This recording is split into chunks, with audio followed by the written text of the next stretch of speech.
My father forced me to think, when there was problems to be solved, he would say, fix it or else. And that meant beg, borrow, steal, go to a library, use a phone book, do whatever you got to do, but you better fucking figure it out because it's going to hurt if you don't. So I learned to think on my feet and move quick. I started boxing at 12 because I hated my father so much. I knew I was going to have to defend myself and might even have to save somebody's life.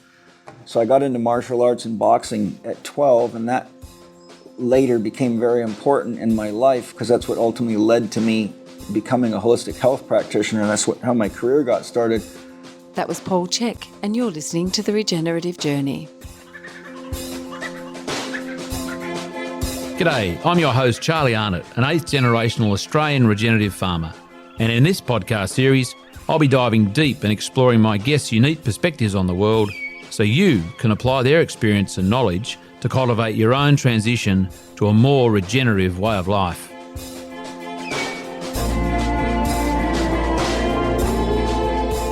Welcome to The Regenerative Journey with your host, Charlie Arnott.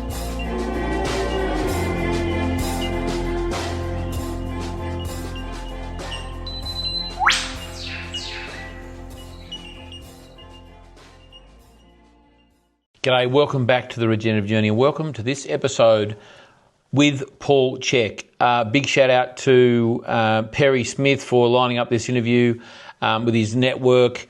I'd heard about Paul Chek some years ago. I have to say it was one of the most interesting interviews I have ever done. In listening to Paul's work, getting a sense of the enigma that he is, the amount of information that man stores in his head, the experience he has in applying that, the way he can bring together so many different modalities, anything from Steiner's work to remote viewing to you name it. Paul seems to have experience with or a really profound understanding of anything that we might put under the reasonably vague umbrella of spirituality, but not just spirituality, also mentality. Just intellect, and also as importantly the physical. He's so much experience in the brain, body, gut, mind connection. It's fascinating. So I interviewed Paul the morning after we'd actually arrived in LA in July last year. Drove 3 hours south to his beautiful little farm down there up in the hills, and with his beautiful family. They've got fruit trees, orchard, pigs, goats, the whole thing. It's such a wonderful sanctuary. And again, I turned up there and Paul had not met me before and didn't know anything about me really, but he was very, very, very willing, and I'm very grateful that Paul was able to spend as much time as he did. So we actually did it over 2 sessions. We did it the morning, first morning there in the States, and then the last day we had at the other end of the month in July. I drove back down there to actually interview Paul, but we ended up deciding we'd finish the interview. I started the month before, and I'll catch up with Paul another time for mine. And so again, very grateful for his time. Angie, who showed me around the vegetable garden, of the whole farm really, it's just mind blowing. And then I did some work with her, some soul retrieval work, which is fascinating. Just check out Angie Chek online for her soul retrieval work. It's amazing. We did a virtual one. I was back in Australia probably in August the following year, September maybe, and she took me through a process of soul retrieval. It was beautiful. And also Penny, who's the bit of the powerhouse behind Paul's, I guess the tech he uses, his podcast, and does all the stuff behind the scenes. She's fantastic. We've been in touch with Penny since about helping us with our podcast. It was earlier this year. Absolute font of information, so helpful in helping me, who's a bit of a nunky with tech sometimes. We got there, couldn't get it onto the Wi-Fi, couldn't connect to this, couldn't connect to that. She just had pulled cords out of nowhere and plugged it all in. Didn't stop me from running out of batteries though. But anyway, we got through it. It was in 2 sessions in Paul's studio, or next door to his studio, in his sort of library essentially. I'm still, mind blown from the information that Paul. He had an answer for everything, and not in a smart-ass way at all. He just, again, the way he can bring all this beautiful information together into a very, very approachable, very understandable way. It's a real art and real credit to Paul the way he can do that. There was something else. Oh, Spirit Gym, actually. I think it was the day before the interview. He just launched Spirit Gym. So it's not so much now because it's a good 12 months or more old, his new platform for getting it, for, I guess, education and development, and Paul engaging with his wonderful community, which gets bigger and bigger. We also did this really cool thing when I was leaving on that second day I was down there. I did a video of Paul with his water purifying, energising, organising structure he's built, which is basically a stone dome. He's put together with all sorts of different types of rock, volcanic, crystal, all sorts of things, and essentially what that does is it organises the water and purifies it. It's incredible. Drank some, took bottles of it home, and fascinating to hear Paul's journey into that realm. I mean, there's just so many different tangents we went down. But Paul, thank you very much, Angie, Penny and family. Just an honour and privilege to be sitting with you guys for so long. Thank you for being patient with me, with my tech issues and just timing of it all. And I really hope you all you wonderful listeners out there, enjoy this interview, fascinating interview with Paul Chek for the Regenerative Journey.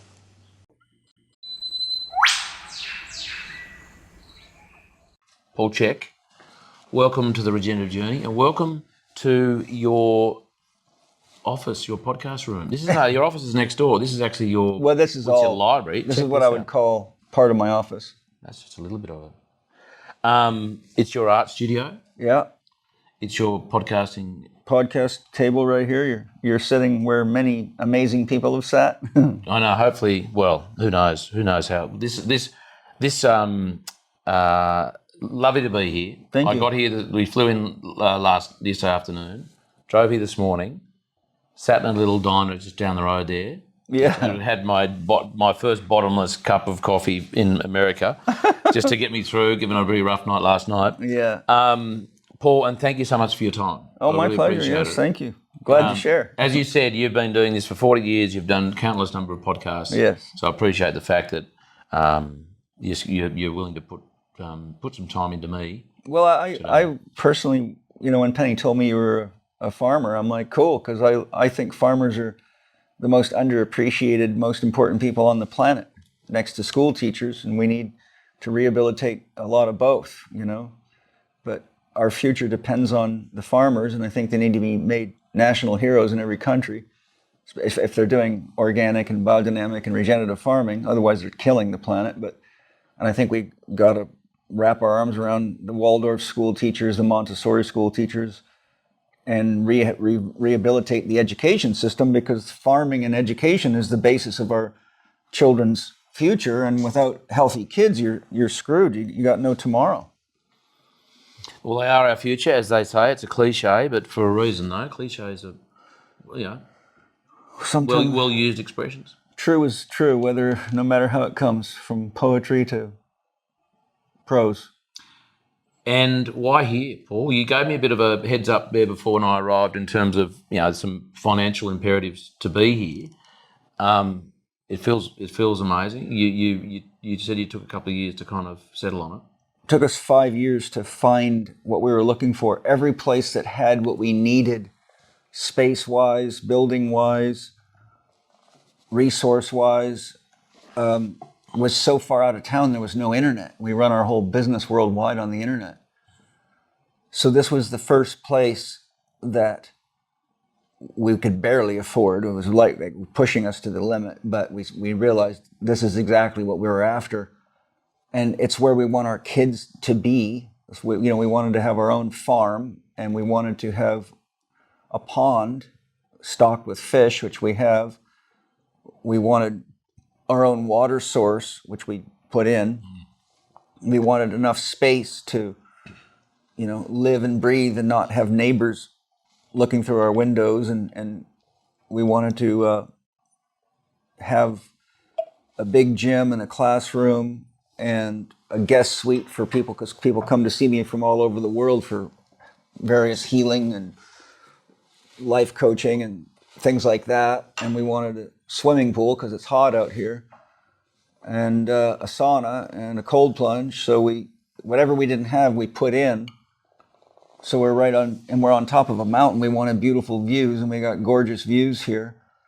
So knowing what we wanted, it narrowed it down a lot, to find a place 10 to 14 acres that has all that in one place. We've got 15,000 square foot of buildings here between the guest house, the gym, the classroom, and the main house. So to find all that in one spot in a configuration that actually works is quite hard to do. So 5 years later, like I was sharing with you, when we first saw this place in our first year of looking, it was $4 million. And that was, I'm 60, I'll be 63 in August. So I didn't want to have to keep working my ass off just to pay bills all the time. So I said to the girls, we got to find something that allows me, to not feel like I got a freaking elephant on my back every day. So by the time we sold our house, Angie sold her house, and we kind of pooled our money together, and I think we put 500,000 down. We ended up getting this place so that our mortgage payment on this property is actually no more than our 3/4 acre, 2,300 square foot house that we had in Vista.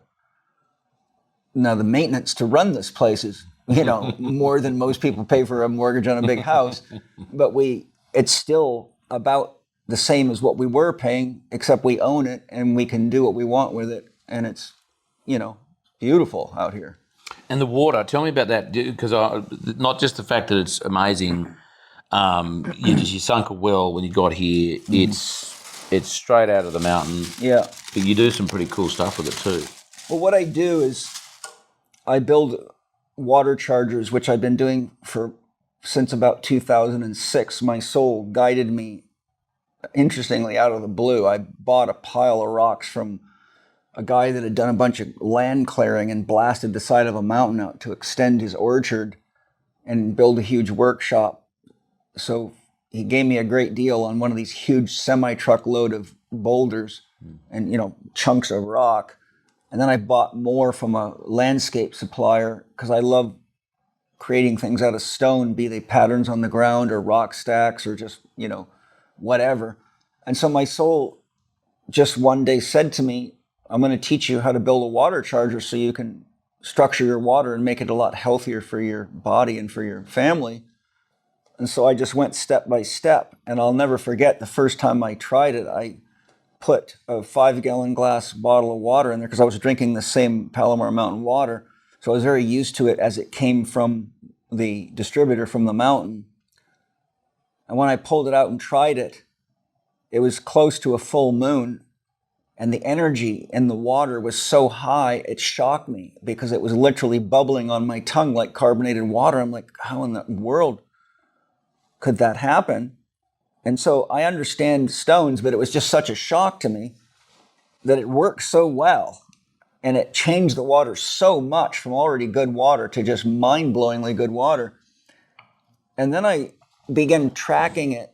And what I did is I even took tap water, just standard tap water, and I took some plastic bottles of water, like various brands of water, and I would do a comparison where I'd put one in the charger and one out, like a bottle of uncharged tap water on the side and then one in the charger, and I would see what it would do to these different waters, and it was just wild.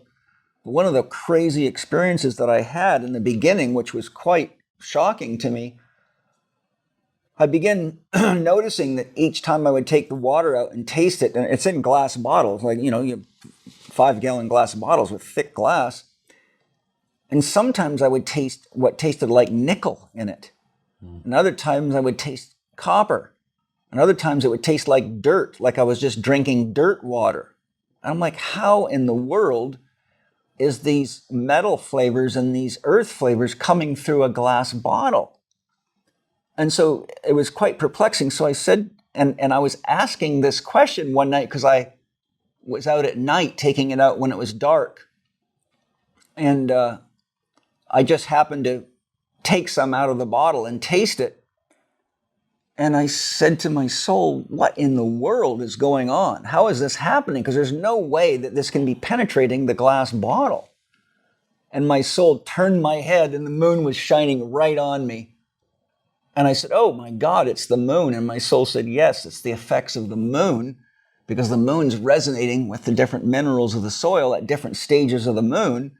So it's imprinting the energetic signature of the materials in the soil, whether it be the metals or the earth itself. And I started tracking it. I bought a moon calendar. And so I began specifically tasting it and recording the results and correlating it to what phase of the moon I was in. And I was just blown away at how powerful the effect of the moon was working through these stones into the water, and how the different stages of the moon creates a different resonance, which resonates with different minerals and metals in the earth. And the bottles are, of course, sitting right on the earth. And there's a bit of a science to the construction, but basically in a simple way to put it, I would couple what I would call a very yin stone. So what I did is I bought a bunch of black Hawaiian lava, because it's very, very black and very yin. Is it high in iron? What is it? No, it's not that. It's really the fact that it's a black stone. So because it's black and because of the construction of the minerals in it, yin, anything that's yin draws energy into its center and swells. So when a woman gets pregnant, the sperm meets the egg, and then inside of her body, you go through cell mitosis, and each cell doubles. So 1 becomes 2, 2 becomes 4, 4 becomes 8, 8, 16, 16, 32. That happens 56 times, and you got a whole human body. So you're seeing that the woman's uterus is swelling from a central point outward. If you put a sponge in water, it draws water into itself and swells. That's yin energy. Okay, so a yin stone acts like a sponge, and it sucks light, it sucks energy, it sucks environmental energies into it, but it saturates, and just like a sponge will drip when it's oversaturated. So I couple that with a very yang stone, and I went and bought a bunch of Mexican crystals, which if you polish them up would look like a crystal you'd wear on your neck. But because they came right out of the ground, they were a lot cheaper. And I got some of them that are, 300 pounds. So a lot of these stones in my charger are 350, 300 plus pounds. And so I built a foundation where I go one black lava or other type of stone that's very yin. It pulls energy in, coupled with a yang, a crystal. And I have several different types of crystals, like Oro Verity, which is a green crystal, which harmonizes with the heart chakra. And so I would set these things up, and I got the idea from my studies of anatomy. The nodes of Ranvier function very much like that, where you get a positive negative polarity shift, and that causes energy to travel along a nerve. So I just was asking my soul, would you want me to do this? Would this work? And I had the idea based on how the nervous system works. And I know, because I've studied stones and stone formations for many, many years. I got piles of books on it, and I studied Philip Callahan's work and Victor Schauberger's work and Arden Anderson's work and many of the native tribal information on how they used water and stones. So I'd already had enough knowledge to know kind of what I was working with. But because crystals are piezoelectric, what happens when you start stacking stones on top of each other, the weight is pressing on the crystal, so it produces an electric charge, a piezoelectric charge. And so by the time you get a couple of tons of these things stacked on top of each other, when the sunlight hits it, then it gets sucked into the yin stones and pushed into the yang stones, so you get a pull, push. So it actually acts like a generator. And because it's built into a circle that progressively goes to a cone at the top, and then you'll see on the charger I built an antenna on the top out of pure crystal. So the top of it's highly positively charged. The earth is strongly negatively charged. So that sets up the polarity differential. Then you have a positive negative polarity alternating through the stones. And because they're in a circle, you have a circuit on top of a circuit on top of a circuit that goes from a large base with big stones to progressively smaller stones that are very negative on the ground to very positive at the top. So you got a differential between the ground and the top of the charger, and you got a differential between the stones and the levels, because each level comes in slightly, so you got a different type of resonance. So if you think of every stone like a musician in an orchestra, each stone affects the water in a unique way. If I change any stone, it changes the effects on the water. So what I used to do, for example, if I was working with someone who had something like leukemia, I would put a bunch of bloodstone into the charger and would imprint the water with the energy of a bloodstone, which is excellent for any kind of blood-based disease. If I had somebody, for example, that had cognitive difficulties, I could put amethyst or anything that helps resonate with the brain better, and that would affect the water. So I custom built the whole water charger, just letting my soul guide me, and I bought $10,000 worth of stones, additional to probably, about 500 stones are in the charger. So the first 250 were stones that I had collected from around the property that I'd already collected from my other properties, and I had them shipped over here. It took me 3 months to build it because it's such hard manual labor, because I have to hold these big stones by hand while my gardener and handyman spreads the mud, the cement, because if you just drop the stone, it'll just slide off because the mud acts like a lubricant. So I had to hand hold each of these things. And sometimes I'd have to sit there for 2 or 3 minutes till the cement would set up enough that when I let go of the stone, it wouldn't just fall down. And I have to build it on a slight angle so that it cones up. Yeah. So I could only do about 90 minutes before I was physically just exhausted. And I didn't go to the gym for 3 months. Every day I just went out, and me and Freddie just worked and worked. And we built a beautiful stone floor inside that's anchored right to the ground. And we put drainage underneath it so that water wouldn't pool up there, because we get heavy rains here in the wintertime. And so by the time I got to the top, it's big enough I can put about 70, probably 75-gallon water bottles. I can get 20 people in there. And I use it as a toning chamber as well. So as the sun and the moon changes, it affects the energy of the water charger. And because you've got probably, I would guess, 12 to 15 tons of stone in there, so the crystals in the bottom are getting a lot of pressure on them. And as the environment fluctuates and the earth goes through its fluctuations, it's causing that. I mean, I can hook you. I'll let you touch it. You'll see. It feels like a giant heartbeat going through. And so it's spinning the water molecules at the molecular level, programming the information of the sun, the moon, the stars, and the local environment right into the water. So it structures it. But what it does is it puts you into a real-time resonance with the earth, the sun, the moon, and the stars. I mean, every photon that's reaching this water charger from anywhere in the cosmos is going into that water. So you're actually drinking something that would be the equivalent of being out in nature and drinking out of a stream. Except now I can take super clean water, bottle it so I can put it in the house in glass bottles to keep it pure, and I can keep the same charge going into it that it would be getting out in nature coming from an artesian well, for example. But I can keep that water very vital and very alive. And as we were discussing before the podcast, I can also take water at select phases of the moon. For example, if someone has a lot of toxicity, I can give them new moon water. And new moon water is very, very empty, so it acts like distilled water, even though it's got lots of minerals in it.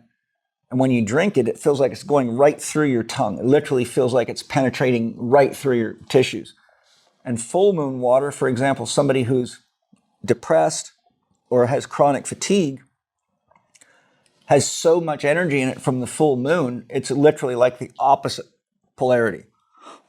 Now, if you gave that water to someone that was manic or hyper, it would probably be quite stimulating to them.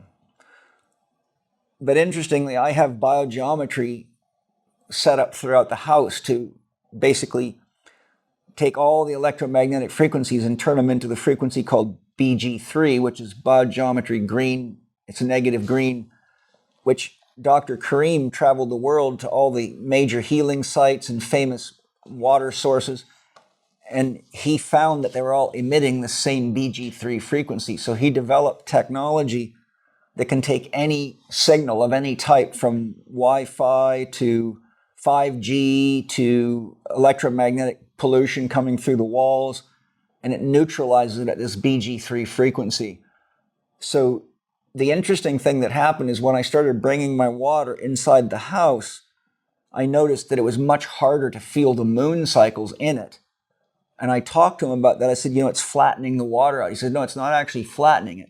It's nesting it inside. He said, so the same frequencies are there, but they're being nested in a BG3 wave. Wow. So now you're not only getting the benefits of the moon cycle, but you're also getting the healing benefits of the BG3 energy. And the BG3 will take any frequency that's too high and bring it down, and any frequency that's too low and bring it up. So it produces this very, very smooth, neutral frequency that's very healing to the body. And people drink city tap water, which is dead water. It's what is classically called bulk water. It's unstructured. It's been sitting for God knows how long in straight pipes. In God knows what's in those pipes. A lot of water, goes through sewage treatment centers. So there are people are drinking water that was somebody else's piss and shit a couple of days ago. Does LA do that? LA, all the major cities Really? do. Oh, hell yeah. Not that I drink tap water.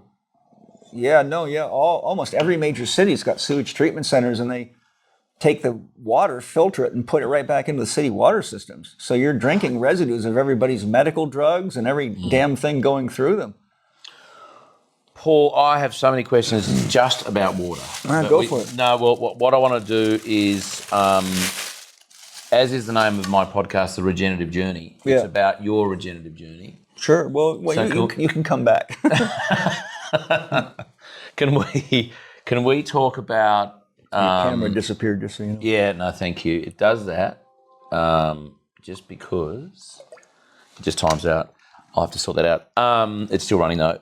Paul, let's get to your life, because what I find fascinating about all my guests is their life and their journey, their highs, their lows, the challenges, and which are always it's a long story. I know, well, that's it, and we've only got limited time, I understand, so we might have to pick it up at some other time and some other place. But can we just go back to let's cover as much as we can. Yeah, in the time we have, and then if we go if we depart your journey and head into a direction, that's absolutely fine. Because given your background and your vast knowledge, and just looking at your library back here, it's just there's so much that I'd love to ask you. But let's start day one. Where did Paul Chek turn up in the world? I was born in Los Angeles, August the 24th, 1961 at 6:05 a.m. and born in the same hospital my father was, and I think my grandfather too. And my mother had me when she just turned 16. My father was a competitive dancer and a professional drag racer, and he ended up running away with dance partners and leaving my mom. And so by the time my mother was 18, she had 3 kids, and he took off and left her. And my father drowned when I was 8. And my mother remarried to a man that used to be work in the special effects department for the Hollywood, for Universal Studios. And he had a degree in agriculture. So my parents decided they wanted to leave LA. And we moved to Idaho. We had a pig farm for 3 years. Then they decided they wanted to immigrate to Canada and specialize in the production of black wool. So my father began selectively buying rams and ewes that were known to produce black offspring, because there's a huge woolen trade amongst the Haida Indians for the tourist industry on Vancouver Island. So my parents went through what was called the homesteading program. They applied to be landed immigrants. They got accepted. We moved from Fruitland, Idaho to Cottage Grove, Oregon, where we had a sheep farm for a little, maybe 6 months or so. And my father continued selectively buying rams and ewes that had a high incidence of producing black offspring. And we immigrated to Canada with a whole cattle truck full of these carefully selected animals. And my parents bought a 142-acre farm on Vancouver Island in the middle of the island in Courtenay, British Columbia. And we raised sheep. My father bought a woolen mill, and we filled an entire large barn with a woolen factory. So we had around 100 to 120 sheep at different times at any given time. We had horses, pigs, chickens, cows. We milked our own cows, goats. We raised and sold produce. We sold firewood. So we had a fully functional, we had horses. I rode in the rodeo as a kid. I raced motocross when I was young and was sponsored by Honda. I raced stock cars. I drag raced. I became a father when I just turned 18. I left school when I did about a month of the 10th grade and couldn't take it anymore because they would never answer my questions. So I'm like, what the fuck? Why bother? And then I became a father, so I had to go out into the work world. So I took my knowledge of being on the farm, and my father was just a slave driver of a man. He had no concept of a child. So from the time I could reach the pedals on the tractor when I was 8 years old, we all were tasked with adult responsibilities. And so it was like a lot of hard work. Was that a happy time? No. My father was unfortunately a very, very violent man and a lot of trauma. My brother committed suicide. And, not a pretty picture at all. Put me into all of us were in a survival crisis. A lot of PTSD would be the way to put it. But I learned a lot, and he made me tough.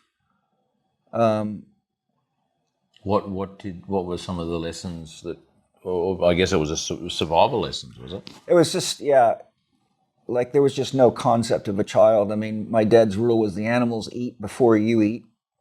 And if you ever got caught forgetting or not feeding or watering animals or doing your chores, you would get the shit beat out of you. And there was hospital visits involved and broken bones and things that I won't even say because it would hurt people even to hear them. It was like being in a prison camp, really. But, I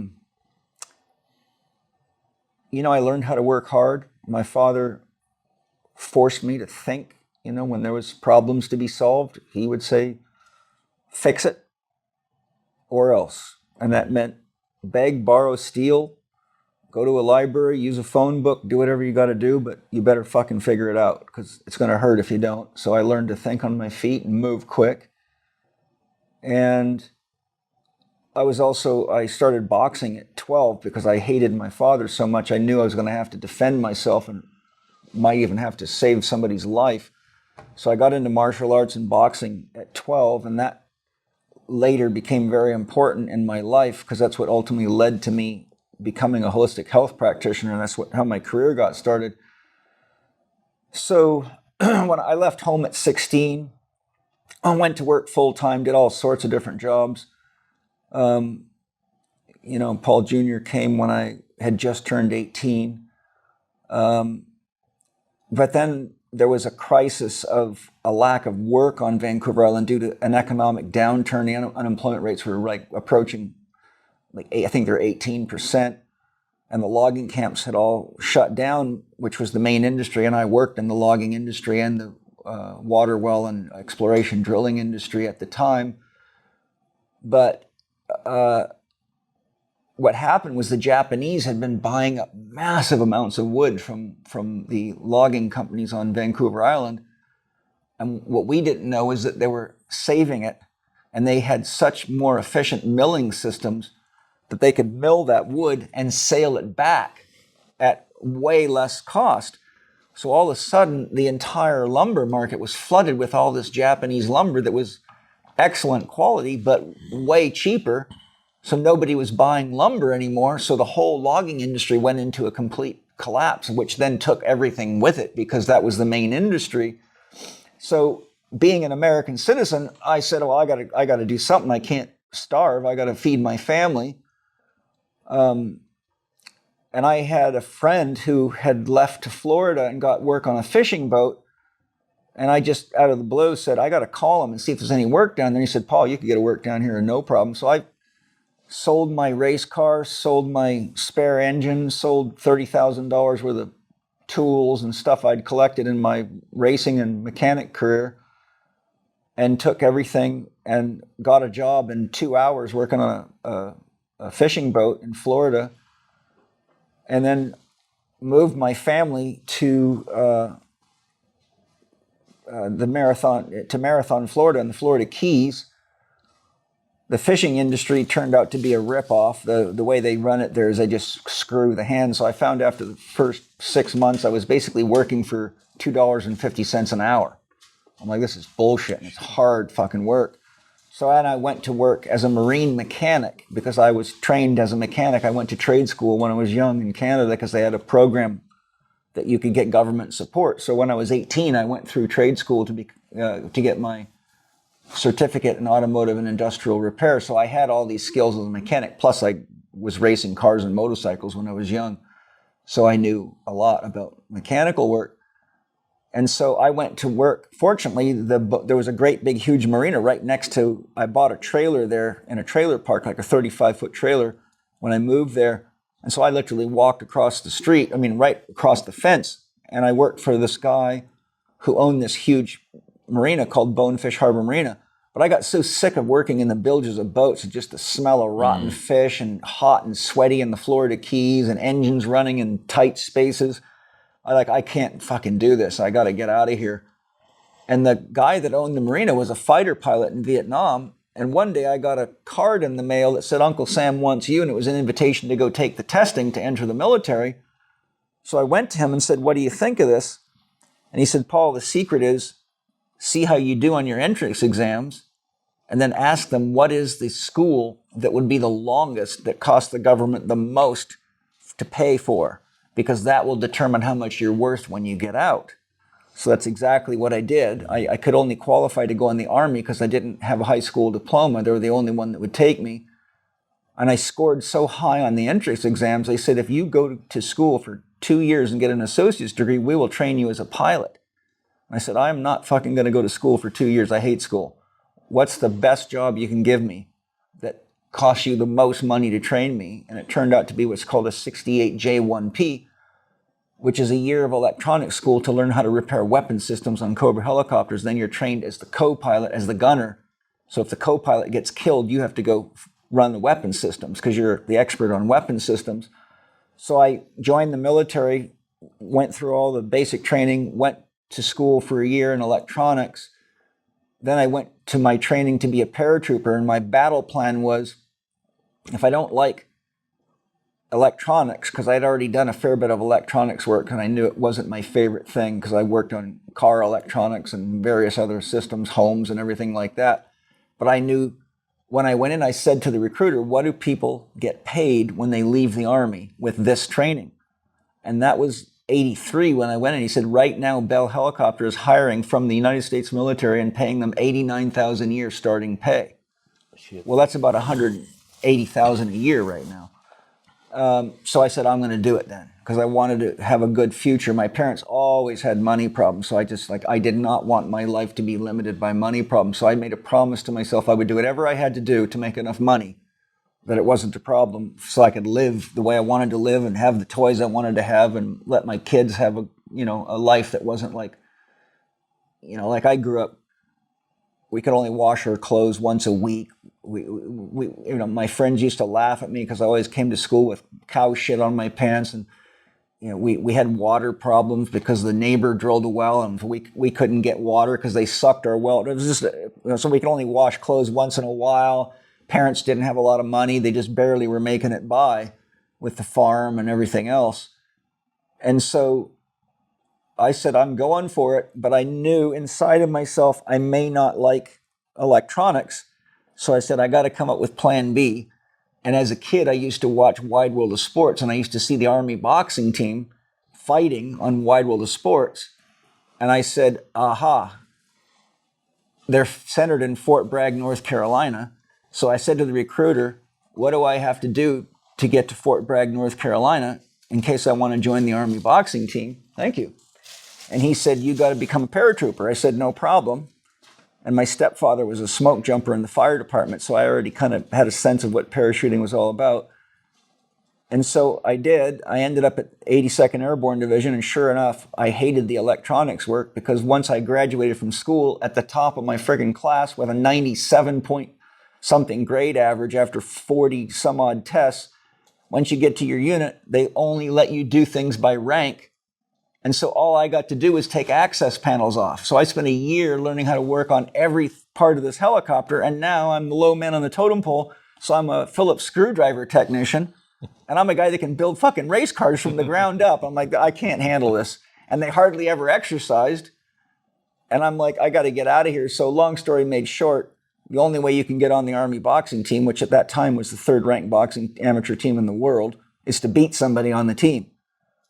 So I scheduled a tryout. I went down, I took out one of their welterweights in the second round, and I became a fighter on the boxing team. And I also represented the Army in triathlon. So I was fighting on the boxing team while also representing the Army in triathlon. And I won the Army triathlon and was the Army's representative in 1986 at Hilton Head, South Carolina for the USTS National Championships. And then my company commander said, Paul, I'm betting a lot of money on you. So if you want to stop boxing and just keep winning all these military competitions, you don't have to box anymore. And so I went and told the boxing team I was leaving to train for triathlon full time. And they said, don't do that. We'll give you the job as the trainer because you're the only guy that can fight hard from bell to bell. And we need our guys because they keep running out of energy. Well, they're doing a lot of stupid shit I won't go into. But so I took the job as the trainer and worked with an osteopathic physician who was the team doctor, implemented the first sports massage therapy program in the whole Army, took over their nutrition program, which I'd learned from my grandfather and my mother and studying. And our boxing team became the most successful it had ever been. And I then was the trainer of the United States International team, which is the best fighters from the Army, Navy, Air Force, and Marines. And out of my boxing team, in the 1988 Olympics, all of them had to fight their way onto the Olympic team. 11 of my boxers made it to the Olympics in 88. 11 of 12, wasn't it? 11 of 12, Yeah. Yep. And so when it came time to get out of the Army, I surveyed the whole world for the best place to go study sports massage therapy because I wanted to mix athletic training, weightlifting, postural correction, and sports massage therapy to help athletes perform better. And it turned out the best school that I could find anywhere in the world was right here in Encinitas, California. So I moved out of North Carolina to here, went to sports massage therapy training, continued my training, became a holistic health practitioner in the state of California, which is a license you can get, which just takes more training. And I built my practice and I never looked back. How much of that, those years of your experience there, would you say was intuition or kind of your innate knowing, or as opposed to training, school, Well, working it out? my mother joined the Self-Realization Fellowship when I was 12, which was the greatest thing that ever happened to me because prior to that, she was in Christian Science. And I had a tremendous disdain for Christianity as a child because one, it was very scary. And two, they would never answer my questions. And three, I could not reconcile a God that's supposed to love you, but will burn you in hell for almost anything. And so I got really nervous that adults were so gullible that they believed in this shit. And I knew something was wrong when they wouldn't answer my questions. They would just tell me to stop talking, or you got two ears and one mouth, you're supposed to listen twice as much as you talk, or children should be silent and shit like that, which just pissed me off as a kid. I just like, well, this is crazy. Why will no one answer my questions? But when my mother joined the Self-Realization Fellowship, which is the teachings of Paramahansa Yogananda, the monks were unbelievably wise and loving, and they answered all my questions. And I learned to meditate, and I learned a whole bunch of stuff. And I found that the Eastern approach to religion was just radically way more healthy and free and loving and God-like than any of the Abrahamic religions. And it was a shock to me. I'm like, why would anybody go to a Christian church or a Jewish temple or study the Islamic faith when you've got Hinduism. It's just mind-blowingly better. And so then I went to summer camp with the monks. And your age what? About I was 12 at that time, so I began a regular meditation practice, and I started having a lot of wild spiritual experiences. And due to the stress in my life at 12, I started having what first was quite scary. I started having out-of-body experiences where I would be laying in bed and all of a sudden I'd be floating out of my body. And I learned to control it. And I started going around the farm in my astral body, which I call my light body, and I would purposely go see if I could find things, and then I would get up in the morning and go check to see if they were there, and I realized I wasn't going crazy, and I was afraid to tell my parents because, God knows what would happen. And so every single time, whatever I found, even sometimes, quarter of a mile out in the woods, I'd find a chainsaw my dad left out there while he was cutting trees down, and so I realized somehow I'm able to actually leave my body and be conscious and objectively identify things, which made me realize that I was much more than my body. And then I spent a lot of time with the monks, and when I was 15, I went to summer camp, and then I went deeper into my training with the monks. And that stabilized me a lot, helped me get over a lot of my childhood pain and things that I hadn't resolved in me that were quite bad traumas. And then jumping forward to the year 2000, I was already quite successful in my profession. And there was a conference being held in London called The Field, put on by Lynn McTaggart. And Edgar Mitchell was the keynote speaker, but they offered a one-day course in remote viewing by the director of remote viewing for the CIA. And so I said, I got to go there because I got to see if I am good at remote viewing, because I intuitively felt what I was doing was actually remote viewing since I was a kid. So there was 750 people in the training program. It was in a huge auditorium. And two of my instructors were with me that were working for me at the time. And the way they would do it is they would put a picture in an envelope that you couldn't see up on a bulletin board, and you had to use the techniques that they were teaching you and then draw a picture of what was in the envelope, and then they would unveil the picture on a big screen so you could compare your drawing. Well, the first thing I realized, I didn't like their technique because I intuitively sensed that wasn't nearly as good as what I had learned from just my experience. And my instructors kept going, what the hell, how are you? Because I was drawing exactly what was in the envelopes. So at the end, they had a contest. And basically the instructor said, tell me what happened to me on July such and such date at this time.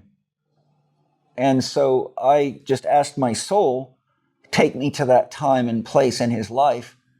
And I found myself hovering in my light body, my spirit body, outside of a large glass building, like a giant corporate type building. And then I was drawn to the window and I looked through and I saw him on a gurney with all sorts of equipment hooked to him and doctors and nurses moving very quickly. And I realized he was having some kind of a medical emergency.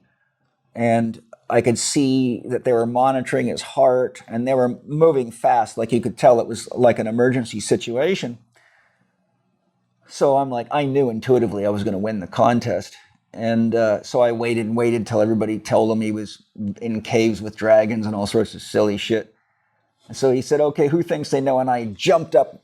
He said, you, the soldier looking guy in the back. And I said, at that time, on that day, I saw you in a large glass building, which I later realized was a hospital, and you were hooked up to a lot of emergency sensors. I saw them monitoring your heart. I saw them injecting you, and I saw them moving very quickly like they were preparing you for surgery.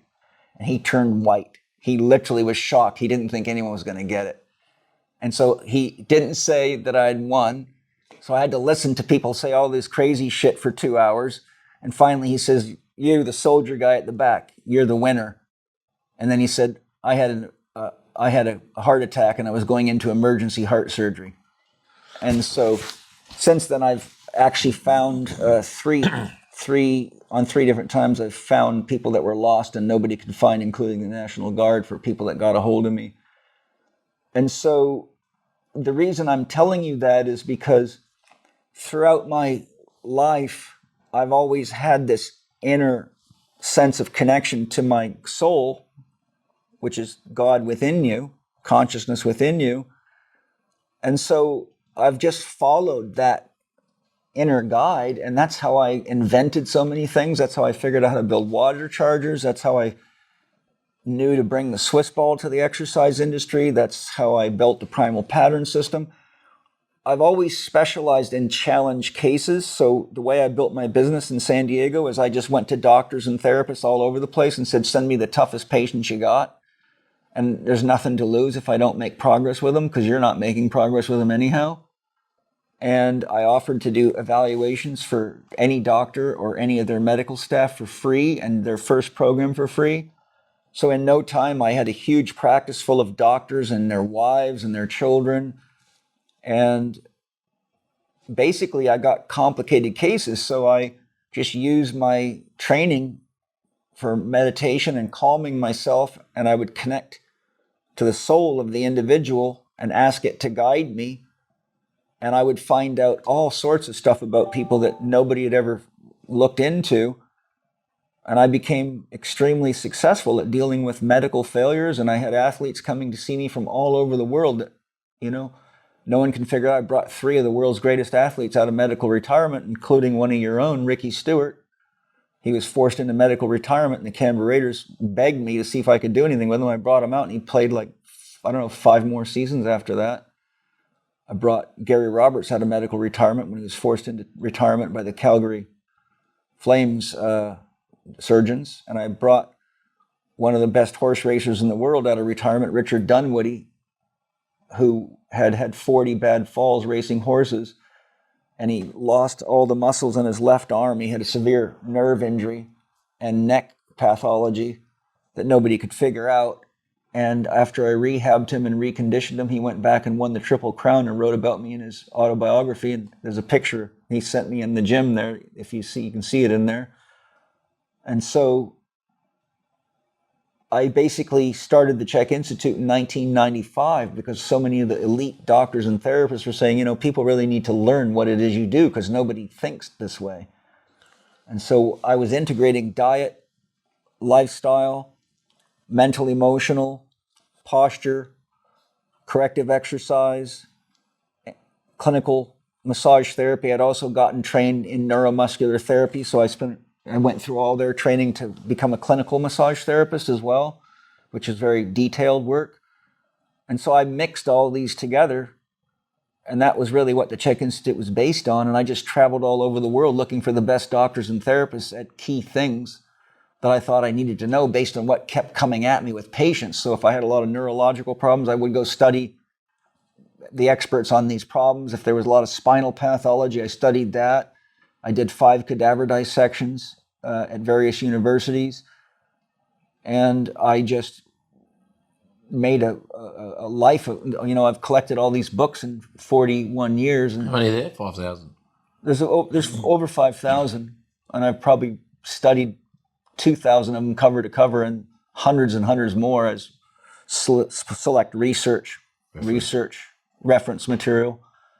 And so the answer to your question, in a long way of saying it, is I've always had this inner sense since I learned from the monks how to meditate and how to trust my inner self. Later, I learned that was my soul and made contact with my own soul. And then I realized what the soul was and how to work with it. And I've been perfecting that for many years, and now I teach training programs on that, which is a lot of what I do in my new Spirit Gym program, is teach people how to get guided from their inner self. And that's helped me with, I'm an inventor. I've got multiple patents. I've invented lots of things. I invented calibrated instruments for orthopedic assessment. I invented a hydrotherapy device for correcting muscle imbalances in legs. I invented another device for measuring structural changes in the body, because there's measurements that nobody was taking that I needed to do proper rehabilitation. Yeah, so my program's multidisciplinary. So I got doctors of every kind, therapists of every kind, trainers, strength coaches, massage therapists, and we've had over 63,000 people come through the Institute since I started it in 95. Just going back to your assessments before, you were saying that you would, correct me if I'm wrong, essentially get in touch with your patient's soul. Yeah. And then was, the body keeps the score, and the soul that you connect with, their soul, was it telling you what because it already knew, it just the mental state, the physical state didn't know how to do it, though the body did, and you were just like the conduit to say, hey, you spoke the language. I was talking to their body, which is the subconscious mind, but I was really connecting to the soul because I have a very comprehensive system of assessment. I mean, I've got some of the top doctors in the world that have studied with me. The director of my education system, Matthew Walden, is an osteopathic physician, a naturopathic physician, and a super smart guy, famous for his journal articles. He's an editor for the Journal of Bodywork and Movement Therapy. He studied with me for 27 years. So the people that were coming to me, a lot of them very elite athletes, had such complicated cases. Some of them had 30 or 40 significant things wrong with them at once. So with people not having millions of dollars to go see 40 doctors at once, and knowing that their cases were too complex to simply be physical issues alone, I learned that the best way to take the data that I'd gathered and figure out what was the real etiology behind this was to connect to that person's soul. And oftentimes I would have visions of them being traumatized as children, or them hurting other people and holding that pain inside of them.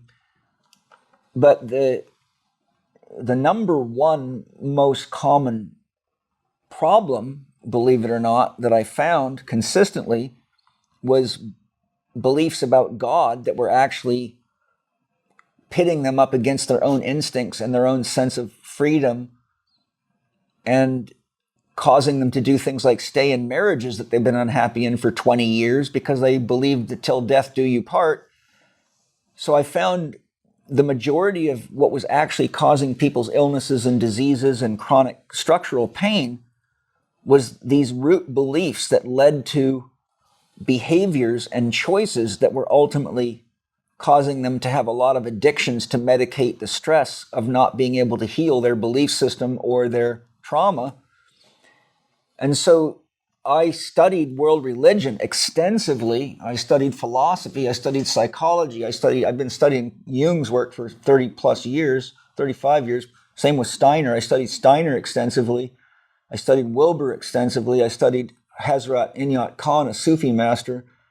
I studied many of the greatest mystics, healers, teachers, therapists, and doctors.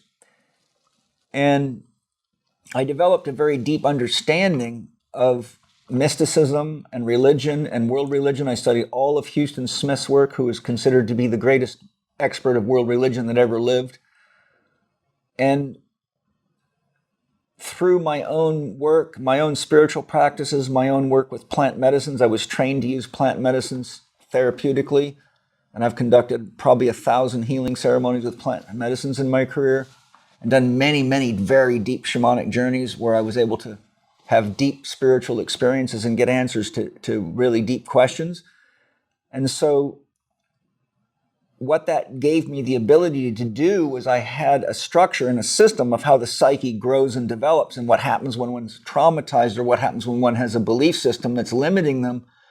And I have a deep understanding of the spirit and soul, so I'm able to sense and speak to the soul, find out what they're here to do, but why they're not doing it.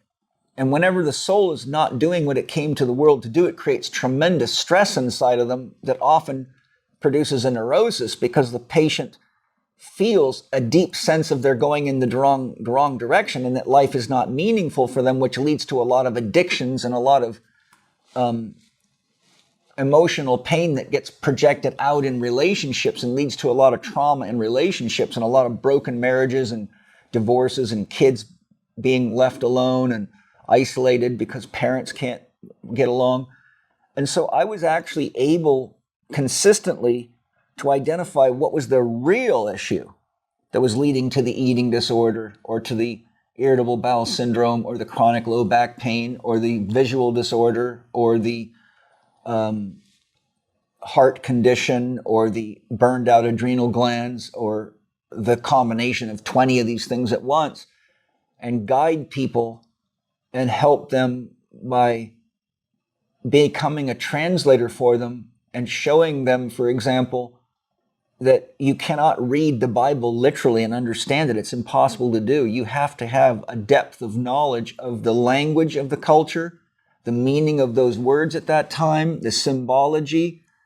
And so I would actually show them what these beliefs of theirs really meant, which would be very shocking. And then I would pull out books by mystics from their own religions and say, okay, let me show you what Meister Eckhart has to say about, let's show you what Giordano Bruno has to say. Let me show you what St. Hildegard of Bingen had to say about these issues. And when you see what the most enlightened people from that religion, it's night and day. And people would realize they've been living a confused interpretation of religious ideas programmed into them by very unenlightened people that gave them a very scary view of God. And to the degree your ideas about God put you out of touch with love, your life will be very painful to live, because you're going to have all these beliefs that you think God wants and is and demands of you, when really it's not true at all. So over the course of my career, my orientation went from physical training and high performance training and acute injury rehab to a deep study of psychology and philosophy and religion and world religion and mysticism and shamanism. And I used my abilities to communicate with the soul to say what's really going on. And oftentimes I would see very traumatic wounds in childhood. And unfortunately, I probably have had over 50 clients that were sexually abused by Christian pastors, preachers, and priests. So I would see this in their energy field, and their soul would say, this person's suffering from this sexual trauma that's never been healed. And they'd often been afraid to say anything about it. And when they did, they often got ridiculed and punished even by their parents for talking about it. Now, I could tell you 1,000 things that I've identified in people. But in essence, what a Chek professional is trained to do is to really get to the core of what's going on, and then have enough knowledge of these things to help you have a much broader perspective of the belief that you're acting out, usually unconsciously, because most of these things are programmed into children before they even have any ego to have any discernment. But they act in the unconscious. So this is why Jung says your unconscious will continue to meet you on the outside in the events of your life until you meet your unconscious on the inside, and you will call it fate. And that's exactly what I was dealing with. A lot of people that were fated by the pain and confusion in their unconscious mind, guiding and directing their life from behind the scenes, but not realizing it. They were just basically externalizing beliefs that were programmed into them by other people that were very unenlightened. So they had a story. They basically created a story based on their experience, whether it's in church. I mean, I guess a lot of, for those who weren't exposed to a religion, they still were exposed It's to all the same. The home environment, the school environment, whatever the. Not only that, look, there's two things I'll say to you there. We live in a Christian culture, so I don't care if you're an atheist or an agnostic. You're being programmed into Christianity everywhere you go. All you got to do is look at the names of the streets, the names of the holidays. You're swimming in a Christian culture. So someone who tries to tell me that they're not affected by Christianity is like a fish trying to tell me that it's not wet. And I go, oh yeah, just give me 5 minutes with you. I'll ask you a few key questions. And then the other issue is, and Jung pointed this out better than anybody, when he addressed the issue of atheism, he said something profound. He said, for something to be rejected, it must first be real. So what I did is I studied atheism, and I found a number of studies by psychologists, and what they showed, the most common denominator amongst atheists is a traumatic relationship with their father. So now all you got to do is go look at the Christian God, and it is a very traumatic father figure. So their unconscious rejection of God is the rejection of a abusive father figure. But no one on this planet does not come with the urge to figure out who they are and what they are and how they got here. The problem is they end up turning to materialism because it's the only thing they have left. But you can never make sense of life from a materialistic viewpoint because, quite simply, matter cannot organize itself. I say, how long do you have to stand next to a pile of rocks before a Rolex watch, a toaster, or a BMW jumps out of it? Well, you know, longer than God has. So in alchemy, they show you that the fire and the air elements are volatile, and the earth and the water elements are passive.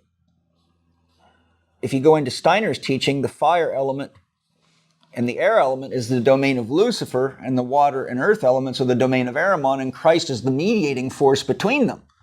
So we've all got these three forces inside of us, and really the spiritual path is learning to identify the Ahrimanic influence or the materialistic influence with the Luciferic influence, the desire to create illusions and get out of the world, with the Christ impulse, which says you need to use the Luciferic influence and the Ahrimanic influence in a balanced way because they're basically forces in the psyche. But if you don't know how to manage them, they will take you over and your life will be exactly what you see in the world right now. And if you can get that balance, you stand in your I am. You stand in your I am, and you know you're a conscious co-creator with God, and you're a citizen of the universe, and that you have ultimate sovereignty, and there's nothing to be afraid about with death because we all die, and we've died many, many, many times. Yogananda says it takes about 6 billion reincarnations through the kingdom of nature to get your first human body. He says there's about 60 billion souls at any given time waiting for a human body. And if you knew how fortunate you were to have one, you'd be dancing in the streets. So we all have an unconscious knowledge of the truth, but it takes real spiritual development to kind of awaken to the truth of yourself and to heal the broken parts of yourself that are limiting your perception because the wounds distort the lens of perception. And so that's the human journey, you know. And the point I'm making is you can't resolve the paradox of reality as an atheist because you get to matter and you're stuck. And you can't even do it with Big Bang cosmology because you have to say, well, where did the Big Bang come from? So you end up at an impasse. And so having studied cosmology for years, as I show in my new Spirit Gym book series, when I did my research, there were 37 theories of everything, and not one of them is more objectively valid than the other one because none of them can say where did the energy and the information come from to create the cosmos that they have in their theory. So ultimately what you see is mythology, religion, and science are all on equal footing. The difference is the scientists convince you that they're right and it's objective. The religious people say, well, science is wrong, but they can't prove their origins either. So we're all in this beautiful, mystical, mysterious place called myth. And so what is a myth? It's a story that tells itself. And here we all are. And the problem is you're going to live your story out. And if you don't learn how to edit it and get clear on what you want, you're going to be somebody's patient or you're going to be dead. Tell me, and doing Spirit Gym, which I want to get to, is a way, I'm sure, for one to connect with one's soul. Is there without giving it all away, is there a way? You could never give it all away. If you knew how much, it's a 15-volume set of books. It's 3,000 pages. And there is about 60 hours of training I've already filmed it for the members when they sign up that would take you probably a year to do the training and the lessons that I've built. Plus I do weekly I do a weekly presentation, so I guide people one at a time through the lesson so they can ask me questions. And I take anybody in the membership that wants help with anything in their life, from building their career to healing their diseases to giving over relationship problems. I mean, that's what I've been doing for 41 years. So I'm just there to support them in actually getting to the root causes and learning how to use their mind and their creative abilities and have, a healthy intuition and a real relationship with their soul, so that they actually become a whole individuated human being and not just a programmed robot that's acting out everybody else's belief systems and medicating their fears and their pains for lack of any other option. Well, I guess the good news is it's actually possible, yeah? Oh, totally possible, yeah. I mean, I've had to heal a lot of stuff in my life. My brother committed suicide, my dad drowned, I had lots of trauma from my father, seeing my family abused and hurt badly. My sister's son drowned when he was 3. I've lost my grandparents that I loved, multiple of them. I've had a lot of bad traumas myself. I was in a coma for 2 days in a motocross racing accident. I've had many, many broken bones racing motocross, and I got broken bones all through my body from all my stunt events on motorcycles and every other thing. So I've had a lot of physical trauma. I've had a lot of emotional and mental trauma. I've been through a divorce. My first son's 43 years old now, and I got a grandson that's 3 with him, and I got an 8-year-old and a 5-year-old. And, monogamy didn't work for me. So after my first marriage ended after 17 years, I promised myself no more of that. So I asked Great Spirit, prayed every day for 1.5 years to bring me a partner that would let me be me and support me in my life mission. And that was Penny, and we've been married for 28 years now. I met Penny in Canberra, Australia, and 4 days later we were engaged to get married. And we've been married for 28 years. Then I met Angie, and she joined me and Penny as a family 13 years ago. And so Angie directs the nutrition and lifestyle coaching department. Angie's got a degree in nutrition. She's got a degree in energy medicine. She's got a degree in biology. She did 3 years of advanced training with Michael Harner, one of the top shaman in the world, who runs he died now, but Angie was in his last class before he died, but he founded the Institute for Shamanic Studies in San Francisco. Penny's got 3 master's degrees. She's got a master's in biological anthropology from Cambridge, a master's in exercise and sports science from Colorado State, a master's in business from Colorado State, and she's a pilot.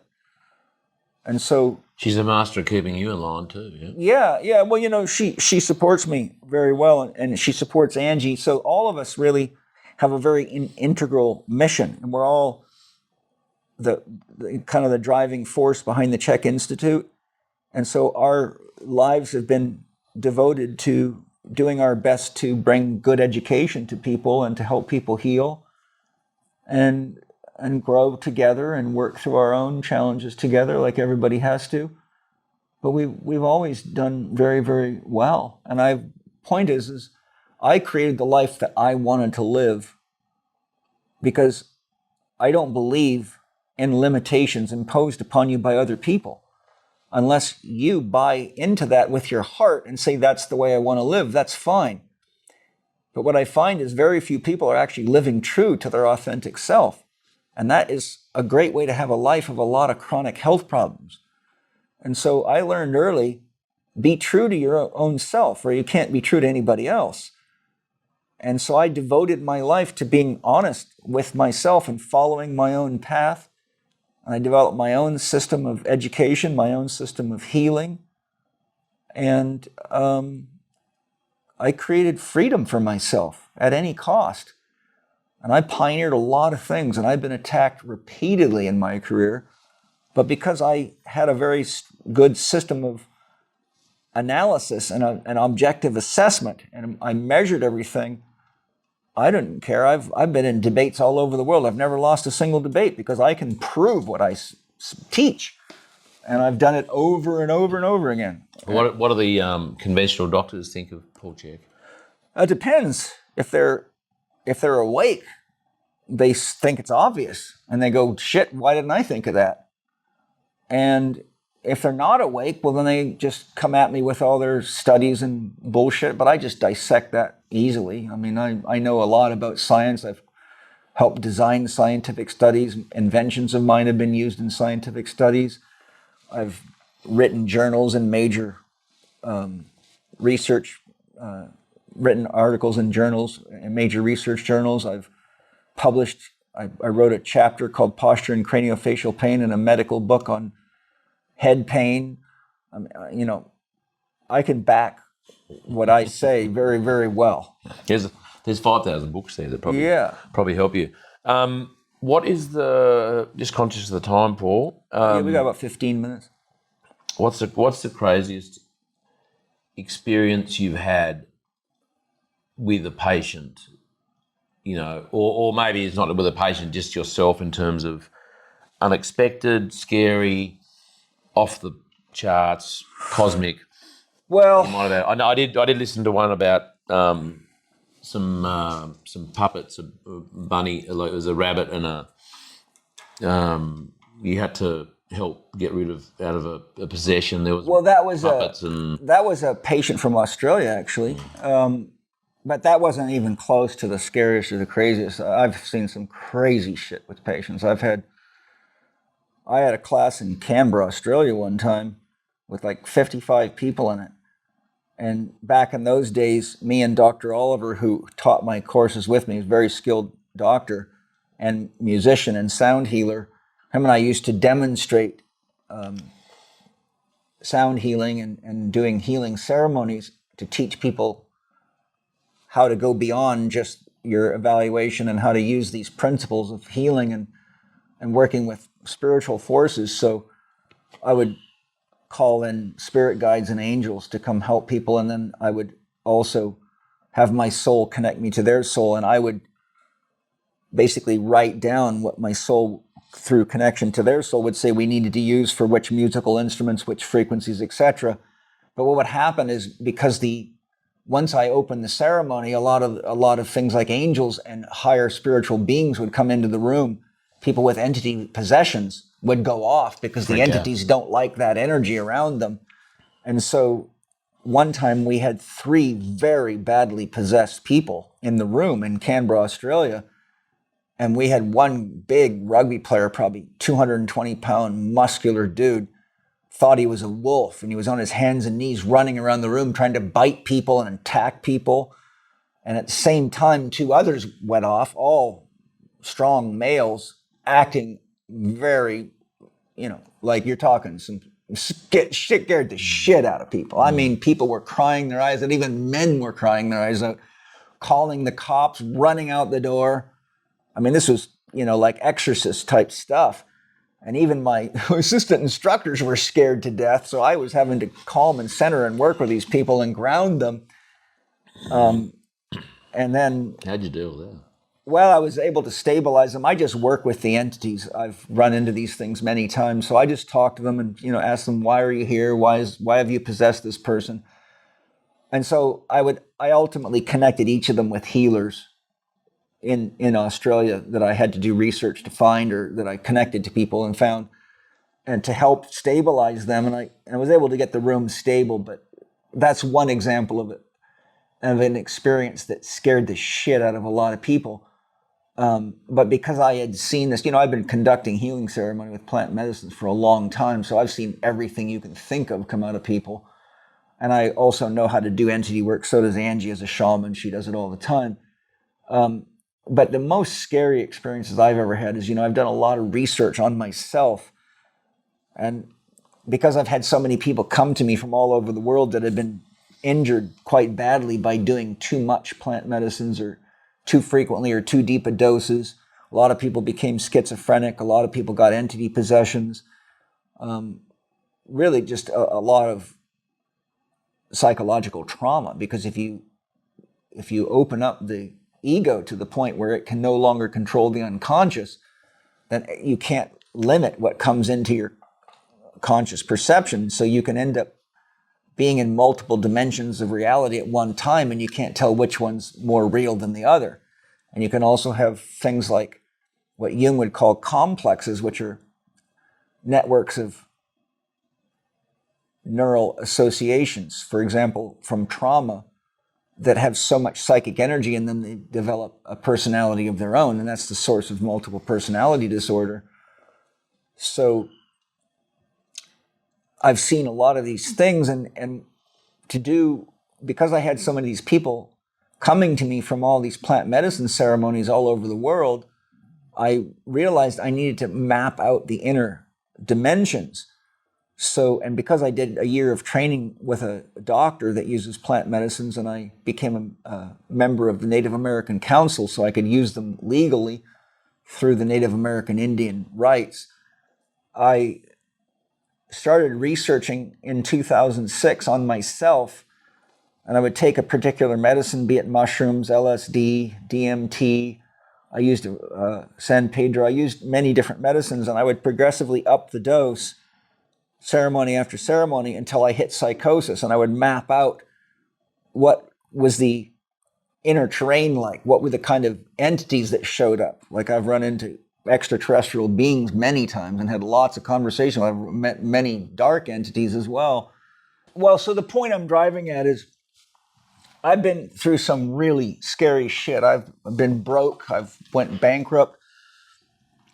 I've had death in the family. I've had traumas that I didn't know I'd ever recover from. Like I told you, I was completely unconscious for 2 days in a coma from a head injury. I've had 6 major concussions racing motocross. But the experiences that really were intense is when I got into real deep plant medicine ceremonies with DMT and DMT and mixed with in combination with ayahuasca, and I have gone so deep into God, I didn't know if I was alive anymore or how to get back, and I've completely dissolved into beyond the universe. I've had many samadhi experiences. I worked with a Tai Chi master for a long time. I did daily Tai Chi for 18 years, sometimes twice a day. I've trained in medical Qigong. I did lots of that. I meditated for years and years and still do. I've gone to non-dual states with no medicines whatsoever many times, but I went so deep in many of these plant medicine ceremonies that I literally, I didn't even know if I was alive. I was so merged with the emptiness and the there's nothing you can say to describe it, but I have been so deep. I woke up, came into consciousness, found myself curled into the fetal position, crying for my mother. And I'm an ex-fighting paratrooper. And the intensity of the vastness and the emptiness of God is so utterly shocking to the psyche that there is nothing that can prepare you for it. Nothing. And those experiences, whenever they've happened, have been something that some of them took me months and months to reintegrate from. And one time I had a very deep DMT journey. And interestingly, DMT doesn't last long in the body because the body loves it. It eats it up instantly. So a DMT journey only lasts about 12 minutes. But I had a complete union with God. And every single day for, I think, 14 days at exactly 2:38 a.m., strangely enough, I went into a complete reliving of it. And it was profound. And I was like alive in multiple dimensions. I've had experiences that were so absolutely contrary to everything we're taught about reality. And being a remote viewer, it was easier for me to reconcile some of these things. But I've actually found that my soul is living in multiple bodies in different dimensions. And even in one dimension, I'm on a different planet altogether, but it's similar to Earth. but I'm with a wife and I've got 3 kids and I'm living more of a hunter-gatherer type. But it was in a place that really felt like Hawaii. It was very warm. And there was these beautiful wading pools, natural wading pools, many of them almost like craters that the natives would swim in and fish in. And I would be out with my wife and kids. And I mean, these are just the kinds of experiences I've come back from and went, how in the fucking world is this possible? And so I'd have to go into meditation and ask my soul to take me back to these dimensions when I was not on the medicine, so I could actually consciously and take notes and really like comprehend it. And I've come to the conclusion that God is infinite intelligence, infinite power, infinite creativity, infinite information, and infinite processing speed, and that God is actually testing every single possibility that exists at the same time, everywhere, simultaneously, and that time is an illusion that is created, and each of us is what I call Ram Das, Ram, God, Das, worker. We are each expressing one potential of God, living it out, and that there is no judgment from being a Hitler or a mass murderer to a saint. It's all God testing all of its possibilities for its own self-realization.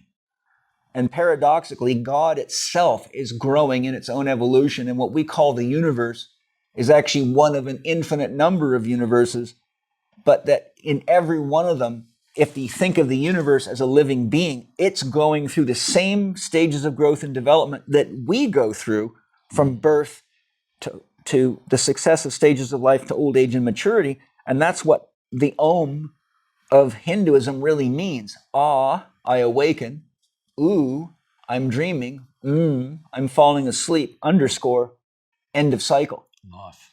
End of that cycle. Yeah. And so this is, Om is scale invariant. It's active from a subatomic particle all the way to a universe.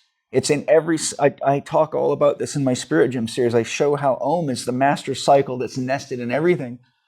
And so I also have met extraterrestrial civilizations in my astral travels and my remote viewing and astral travels that are so far advanced beyond us. And I've even met extraterrestrial beings that say they've re-engineered us and that they have changed our DNA so that we have more abilities, and they're the ones that took us from being primates and turned us into humans. And I've had wild conversations with these beings, and they've taught me things that I know that I'm not imagining things, because I can go research things and find them. And so I've come to the realization that God is everything and everyone, and that God itself is in its own process of evolution, and that what we call the universe is ultimately God's body, and that we are each like cells. Just like your body's made of approximately 100 trillion cells, every living organism is a source of experience and information within the body of God. So just like we have a heart and a liver and kidneys, you could say the Earth is like an organ in the solar system, which is an organ in the galaxy, which is an organ in the universe. And that every one of them is serving some kind of a very profound and unique function of experiencing and gathering information so that God wakes up to what it is. And I found exactly what the Hindu sages said about the cycles of how the cycle of Brahma coming into being, sometimes referred to as Vishnu, and then a universe comes into being and it grows and matures and then it terminates. But I found that it's not that the universe is doing that as a whole, because there's star systems in the universe that are being born all the time, and there's others that are aging. So our solar system will go through its own evolutionary process, and Steiner describes that process very beautifully. And that the consciousness that's now on Earth will then move to another planet as it evolves, and ultimately what we call human beings will become what Steiner refers to as the lowest ranking angels, and then there's 10 that we're on the 10th, will become the 10th hierarchy, and that this is exactly what's going on everywhere, and that ultimately the entire creation is what we could call a nursery for consciousness. It is God growing its own self-realization. And this is why I love the first principle of Sufism. It's like, the Sufis figured it out, because their first principle is, there is no God but God. I worship everything and everyone. And when you have the kind of realizations I have, one of the funniest jokes God plays is people looking for God. I've got news for you. You're wearing it. Yeah, you're eating it. You're breathing it. Yep. You're looking at it. You're walking on it. You're shitting it. You're putting it in your garden. You're growing it. There's nothing here. You're smoking it. You're smoking it. Cheers. Thanks for the reminder. There's nothing here but God, right? Yeah. And the function of evil is to uphold the good. Because the contrast, yeah? Well, you see, you can't have consciousness unless you have a relative opposite. You can't know good without bad, north without south, in without out, good without evil. So God is so brave, God will explore its own negative potentials with just as much commitment as its positive potentials. And within any group of souls, there's always the negative polarity holders, and their job is to create the stress to make sure that we don't get too happy and too calm to stop growing. Well, that's the challenge. And that's it. Yeah. I mean, I guess there's no growth substitute. There's no growth stimulant like pain, and God knows that too, yeah? Yeah, that's why I call the pain teacher. When you're not paying attention, the pain teacher comes to inspire you to wake up. And it'll tap you on the shoulder, and if you don't listen, it'll knock you on the head, and then it'll push you off the cliff. And then it'll remove your head. It'll take it off. And then you figure it out, and you go, oh my God, I missed the boat. I got to go try it again. And that's what's really going on. And, God's got the wickedest sense of humor. The things I've seen just are unbelievable. I mean, I've laughed and cried so hard, it took me days to get over the muscle pain from hours of just crying my eyes out because of all the pain that God's willing to go through as human beings and animals and everything else. But also the humor and the joy behind it. You realize that God is a paradox top to bottom. And if you can't handle a paradox, then you have to fall into a belief system which gives you permission to stop asking questions. And that's the problem with people, is they're inherently lazy. So every ism or cult, which religions are largely cults, is an excuse to just let somebody else tell you what's true so you can stop doing the work of asking, is it really true? And then, because that's the difference between the belief and the knowing, isn't it?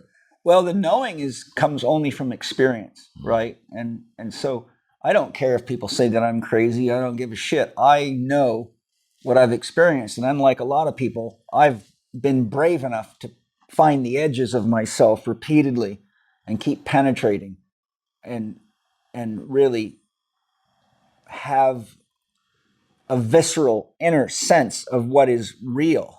And ultimately, there's nothing more real than what you perceive. Perception is reality, right? If you tell me that you're hot in this room and I say, quit bullshitting, you can't be hot, it's not that hot in here, then I'm an idiot because I'm denying your experience. Yep. So if you whatever you tell me as my patient, I know is real for you, but if it doesn't interface with the reality you're in, it's going to cause pain. And so my job as a therapist is to help you see where your own projected limitations are, where your traumas are, where your perception is distorted. And my definition of reality is what supports you from moment to moment. You can't get by without food. You can't get by without water. You can't get by without air. You can't get by without love and relationships. And reality is also what's happening right now. So most of my patients are suffering from belief systems that are contradictory to reality. And if you look at what's going on in the world right now, we're destroying nature. We're destroying the very reality that we depend upon.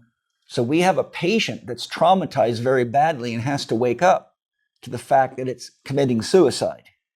And so if the people of the world were considered to be cells in a body, then the patient needs help. And I started Spirit Gym to guide people through the healing work that I've studied, practiced, and learned and used to help thousands of people. heal and be reconnected to reality so that they can focus on creating more love and freedom in their life, regardless of what everybody else is doing. Because if you don't have the bravery to be free, then you will never be free. I'm conscious of time. I want to hear about Spirit Gym. You've got to go, but I want you to give it a good rap because it's an exciting. Yeah, Spirit Gym's really the magnum opus of my work. It's a membership-based program. It's based on the 15 volumes of the Spirit Gym book series. It's based on 10 key principles. 1, being the principle of being. 2, the principle of duality, which is the basis of mind. 3, the principle of the Holy Trinity and how Source as pure potential manifests itself through spirit and matter. So we all have that built into us. The 4 is the principle of embodiment and the 4 elements and the system of alchemy that I developed for healing yourself and understanding reality. The principle of the 4 doctors, which I teach: Dr. Happiness, Dr. Diet, Dr. Quiet, Dr. Movement. The 4 phases of love. Unconditional love becomes embodied as sex and violence love, which becomes conditional love, which becomes empathetic and compassionate love, and then you can choose nirvana if you get evolved enough, and then you're back to source again. The principle of the 5, which is dealing with the challenge of any process on the hero's journey. So how do you make it through the challenge phase, which is usually when you need a mentor or a guide to teach you how to learn what you need to learn to finish your hero's journey and really become who you are. And I teach the 5 most important things you have to know about how to design a healing program or an exercise program so that it actually works. So there's 5 key principles. The 6th principle of the 6 is the 6 foundation principles I teach: nutrition, hydration, sleep. Those are the feminine. Breathing, thinking, and movement are the masculine. If you don't understand those, you'll never be healthy. The principle of the 7 is the 7 chakras, the soul and the spirit. And what is spirit? What is soul? How do these chakras work? And how is it that we have a spirit and a soul that manifests in a physical body? And how do you work with your soul to get guidance and have your own personal relationship with God? The principle of the 8 is self-reflection. How do you use your capacity to self-reflect, to look at the choices you're making, the beliefs you've had, the challenges in relationships, and identify where you can do better and choose to do it to create freedom for yourself and everybody you share relationships with. The principle of the 9 is a new state of being. Now that you've achieved this new level of consciousness, how do you keep from falling off the wagon? The principle of the 10 is a new level of being. So now that you've completed one cycle of the hero's journey, how do you rest, introspect, dream, and intuit to call forth your next hero's journey for the next stage of your evolution? So it's a system of education that takes you through a healing process and an understanding of these 10 principles, and me giving you a lesson each week and then answering questions and helping people in the audience use the benefits of my life experience as a therapist and a life coach. And I have several mentors that will also be helping, and I will have guest mentors that are experts in key areas that come give lectures on some sort of a regular basis. And the goal is that we all take responsibility for healing and creating freedom within ourselves and going out into the world and exemplifying to people that we can live in harmony with each other, that we can live in harmony with nature, that we can use natural principles, and you can use the best of ancient wisdom and modern science to produce a viable outcome that gives our children a chance for a future. And what forum is that in? It's online. It's online, yeah. Is it live? It's all live? It's live online, but all the lessons are recorded. Yeah. So there's about 60 hours, and I'll keep adding them. There's about 60 hours of recorded lessons that you get with your membership that take you through all the healing exercises and give you all the knowledge and explorations that correlate to the chapters of the 15-volume book set. And then you can use the books to go deeper than I can take people through, because the books are quite deep and well referenced. So the books are for the people that want a deep dive, but the lessons are for anybody that wants to heal and learn these key principles and how to apply them in their life so they can develop their own relationship with God and their own spirituality, and also have a tribe of people that share similar values and who are ready to really take responsibility for their own growing up waking up, growing up, cleaning up, and showing up, really. It's one of my favourite words, tribe.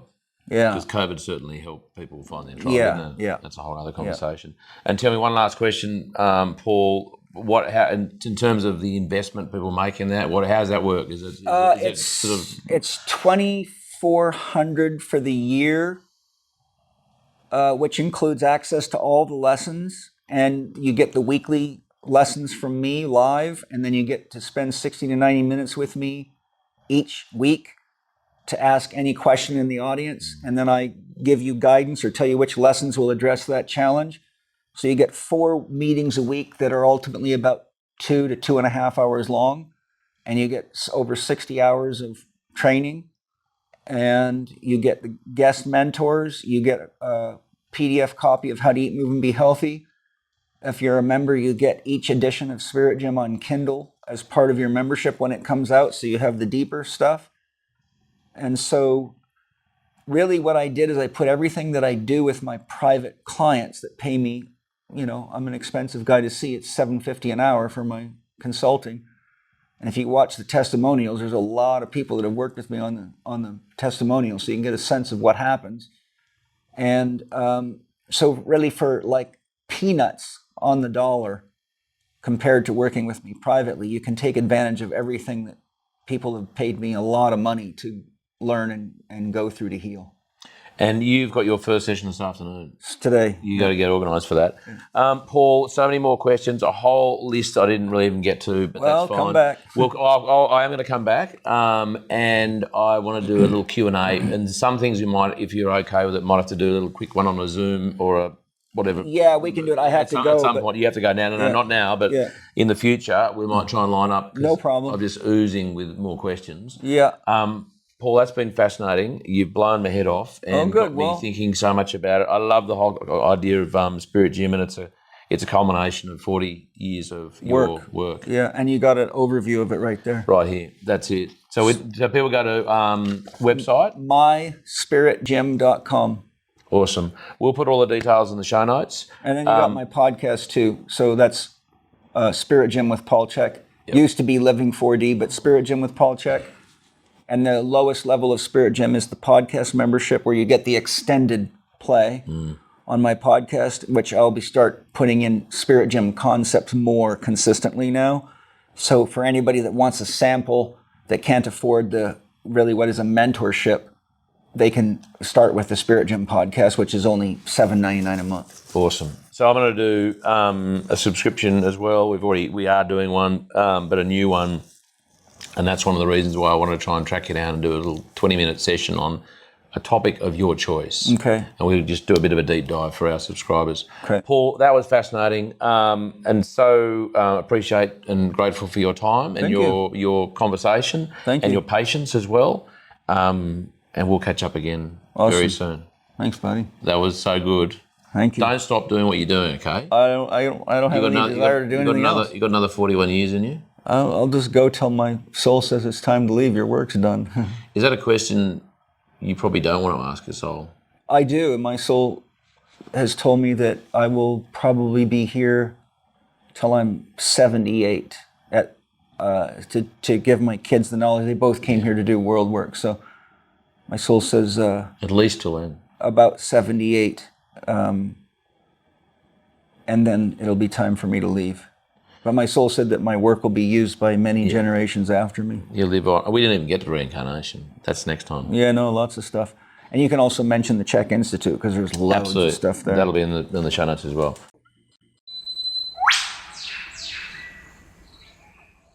This episode of The Regenerative Journey is brought to you by Farmers Footprint Australia. They believe farming is more than growing food. It's about healing land, nourishing people, and reconnecting to nature. Through farmer wellbeing retreats, visual and experiential storytelling, and programs like their KnowGlyphosate Campaign, that's KNOW Glyphosate Campaign, and their new podcast, The Invisible Ingredient, they're building a movement for a regenerative future. Join them in reimagining our food system, where farmers thrive, communities flourish, and the earth is restored. Learn more at farmersfootprint.org.au or jump onto their Instagram page to keep across their campaigns and activities at Farmers Footprint Australia. So thank you for your time today. We're set up here again. Penny's been amazing just getting everything set up because I'm not a tech head. Tech wizard. She's done well. And this session, if you're listening to this, it's because you are a very supportive subscriber to the Regenerative Journey Plus thing. I'm always out of focus, which is probably a good thing. My guests tend to be the ones that people want to make sure is you in focus there. Is that as good as the image of Paul Chek as we will ever get? That's probably about as good as it gets. Okay, I'm a little bit blurred. That's probably a good thing. So this is just a bit of because the interview we did that goes to everyone was fantastic, and I didn't want to chop into it because there was so much to it. Thank you. So this session is really about whatever you want to talk about. I'm on my drive down here through that phenomenal LA traffic. I battled. I was thinking, what would be great value for me and our listeners and watchers is if you were to, and this could go anywhere, of course, let us know kind of what are some of the tips and tricks, if I can use that expression, for have a good smoke. Have a good smoke. But that's not any old smoke. No, that's special. It's not even smoke. It's water vapor, but it's a hopped up dehydrator that pushes hot air through herbs, and I put flower essences and essential oils and organic herbs and clean tobacco. So it's really just water vapor. Yeah. It looks like smoke, but there's really no smoke in there at all. Yep. I'm not one who's big on torturing his body. No. And when you say clean tobacco, that's no chemicals. No chemicals, so organically grown. I don't know for sure it's organically grown, but I did a lot of research to find a company that grows tobacco without chemicals. And I found the Stockabee Corporation was the place to go. There are organic tobacco suppliers, but they don't make nearly as nice a tasting tobacco as that. I did a lot of research and found that this particular one, which is called Northern Shag, has the lowest. Northern Shag. Yeah, it comes from Denmark, and it has the least amount of nicotine in it. Yeah, right. Because I get very easily addicted to nicotine, and even though you're vaporizing, it still pulls nicotine out of it. The vaporizer only goes to 450 degrees. A cigarette burns, different articles say, between 800 and 1200 degrees. So you'll get a full liberation of nicotine if you light tobacco on fire. But because this thing doesn't get that hot, and I don't run it at full heat, I run it at probably around 400 degrees. And with this low nicotine tobacco, I can vaporize it as much as I want. And if I stop doing it, because I have to travel or something, I don't have any withdrawal. But if I do any, a lot of my friends like the snuffs that you snort, tobacco powders, and they're super strong. And within 15 minutes, I feel like I'm crashing. Yeah. And the same thing if I smoke any tobacco at all, I go up. Straight. And I feel a really nice clear-headed buzz. But then 15 minutes or so later, I feel like I'm going into a withdrawal. And I just do not want to get addicted to anything. Did you smoke when you were a young man? There was a period when I was working in the logging industry that I smoked for about maybe 6 months, but I was very competitive with all my buddies. And when I found out that all of a sudden they were able to get more, at that point we were doing logging for shakes, which is cedar shakes, for roofing. So we were going in and we had, I was with a friend of mine who had the rights to a certain chunk of land that he'd got government rights to in the mountains, and we would go fall the trees and then cut them into about 16-inch blocks. And, then we'd have to split them because some of these trees are like 8 feet across at the butt and, 160 feet tall. And then we'd use wedges to split them, and we would be carrying chunks of wood out that were probably, as big as you could carry. They'd probably weigh about 90 to 130 pounds each. So we used to compete to see who could carry the most, and we'd have to stack them in a big truck to deliver them to the mill. And after smoking for a while, I couldn't keep up with these guys, and it pissed me off so bad I just dropped it, and I never went back. That's funny.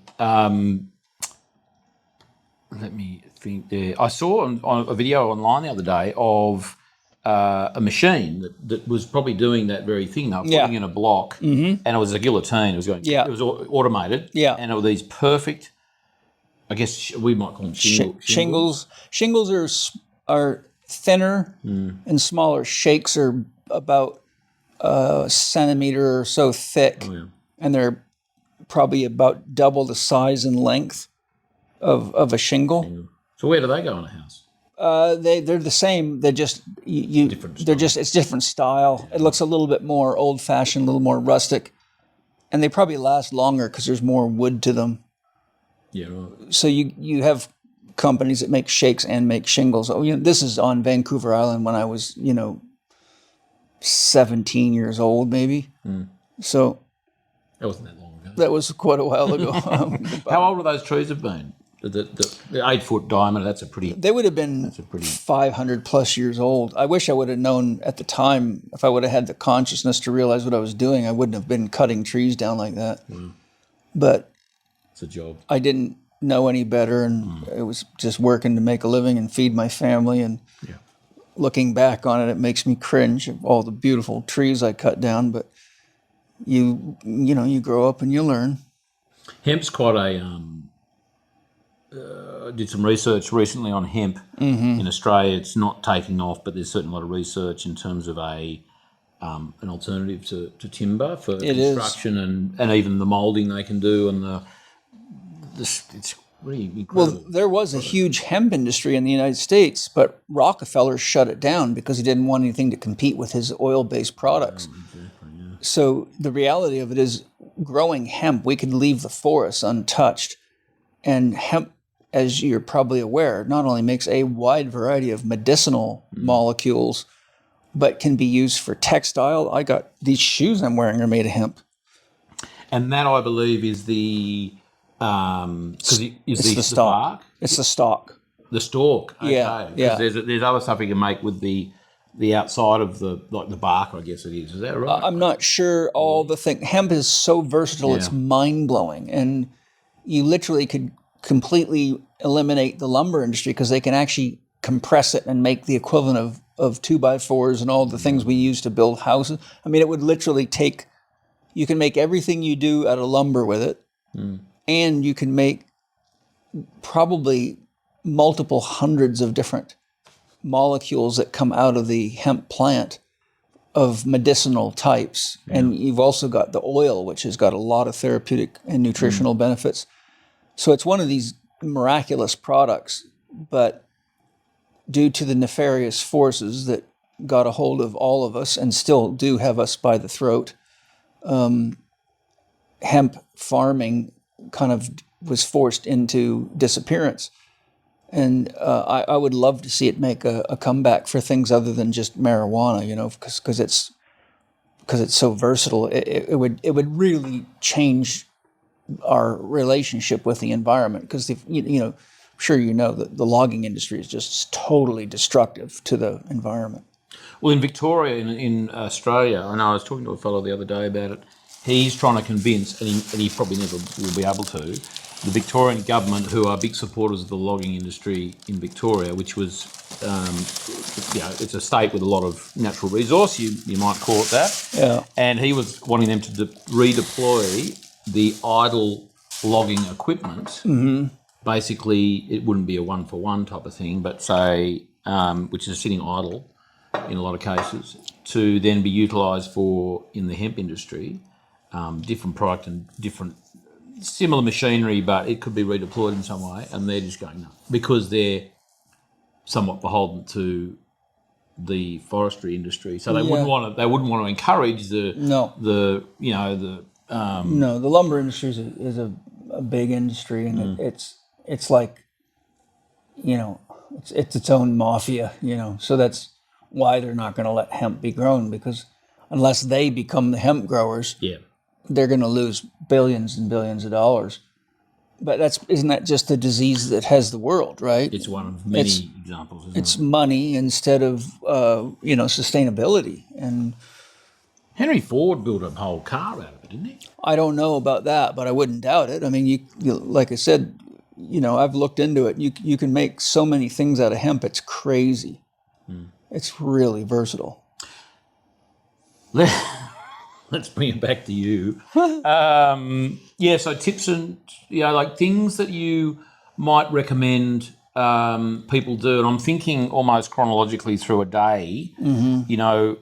Because there are one thing that's obvious, and not just because I've been in the States for the last month, but my curiosity with and I follow a lot of different people, whether it's about diet, nutrition, or whether it's lifestyle, whether it's call it self-development, call it spiritual sort of transformation. There are so many. It's confusing and overwhelming for people to sort of go, okay, well, I don't know what's best for me. And obviously, I listened to one of your podcasts on the way up here with that lady whose name is Coach, who wrote the book about, vegan, vegetarian. Oh, Jane Buxton? Yeah. It's fantastic. It's great. So good. And she's an amazing woman. yeah, well, she's done the research. It's sort of endless amount, but that's my point, is that for someone to go to kind of make some decisions, and they may have at least got to the point of acknowledging that that it would be in their interest to change lifestyle things, habits. Yeah. Which is most everybody. That's right. Everyone you'd like to think would at some point. Yeah. What is the next step? Like how do they assess what they need and then action or execute on their sleep, their nutrition requirements, the direction they want to take their life, how to develop a relationship with their soul. I mean, yeah, this is a whole podcast series in itself. But what are some of the things that you would say, look, here's the top, pick a number, 5 things or 10 things. I don't remember if we talked about this in our podcast together when you were last here, but because here's how this came about. By the time Chek professionals are in their 4th year of training, the academy's 5 years, but it used to be a 4-year program. We had to stretch it out just because it was overwhelming students. But by the time they're at the 4th year, they can do assessments on somebody 8 hours straight because they have learned so much. We assess the entire structure, we assess the glands and the organs, we assess their developmental history from in utero and the environment that the parents were in, to traumas throughout life, to challenges through transitions such as deaths in the family, divorces, loss of businesses, anything that has a significant impact on the development of the individual. And so it's a very, very comprehensive evaluation. It's probably more comprehensive than anywhere in the world.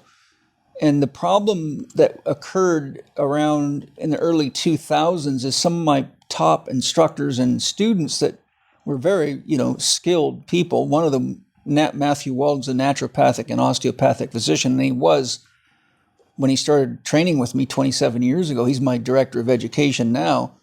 But they came to me and said, Paul, we're a bit overwhelmed because we find so much stuff wrong with people. And oftentimes there's like 10 or 15 or more, 20 things all that could be considered to be serious, because people are in bad shape out there.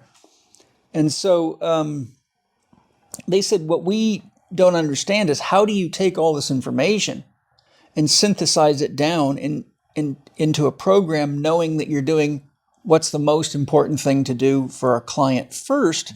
Because how do you deal with someone who's hurt, tired, struggling, yet you've got enough information to write a very, very comprehensive program? You can have these people doing stretches, exercise, diet, and lifestyle changes all day long for months, And so I took what was an internal process for me, which I kind of felt embarrassed because these guys had been training with me all these years, and I assumed it was fairly obvious.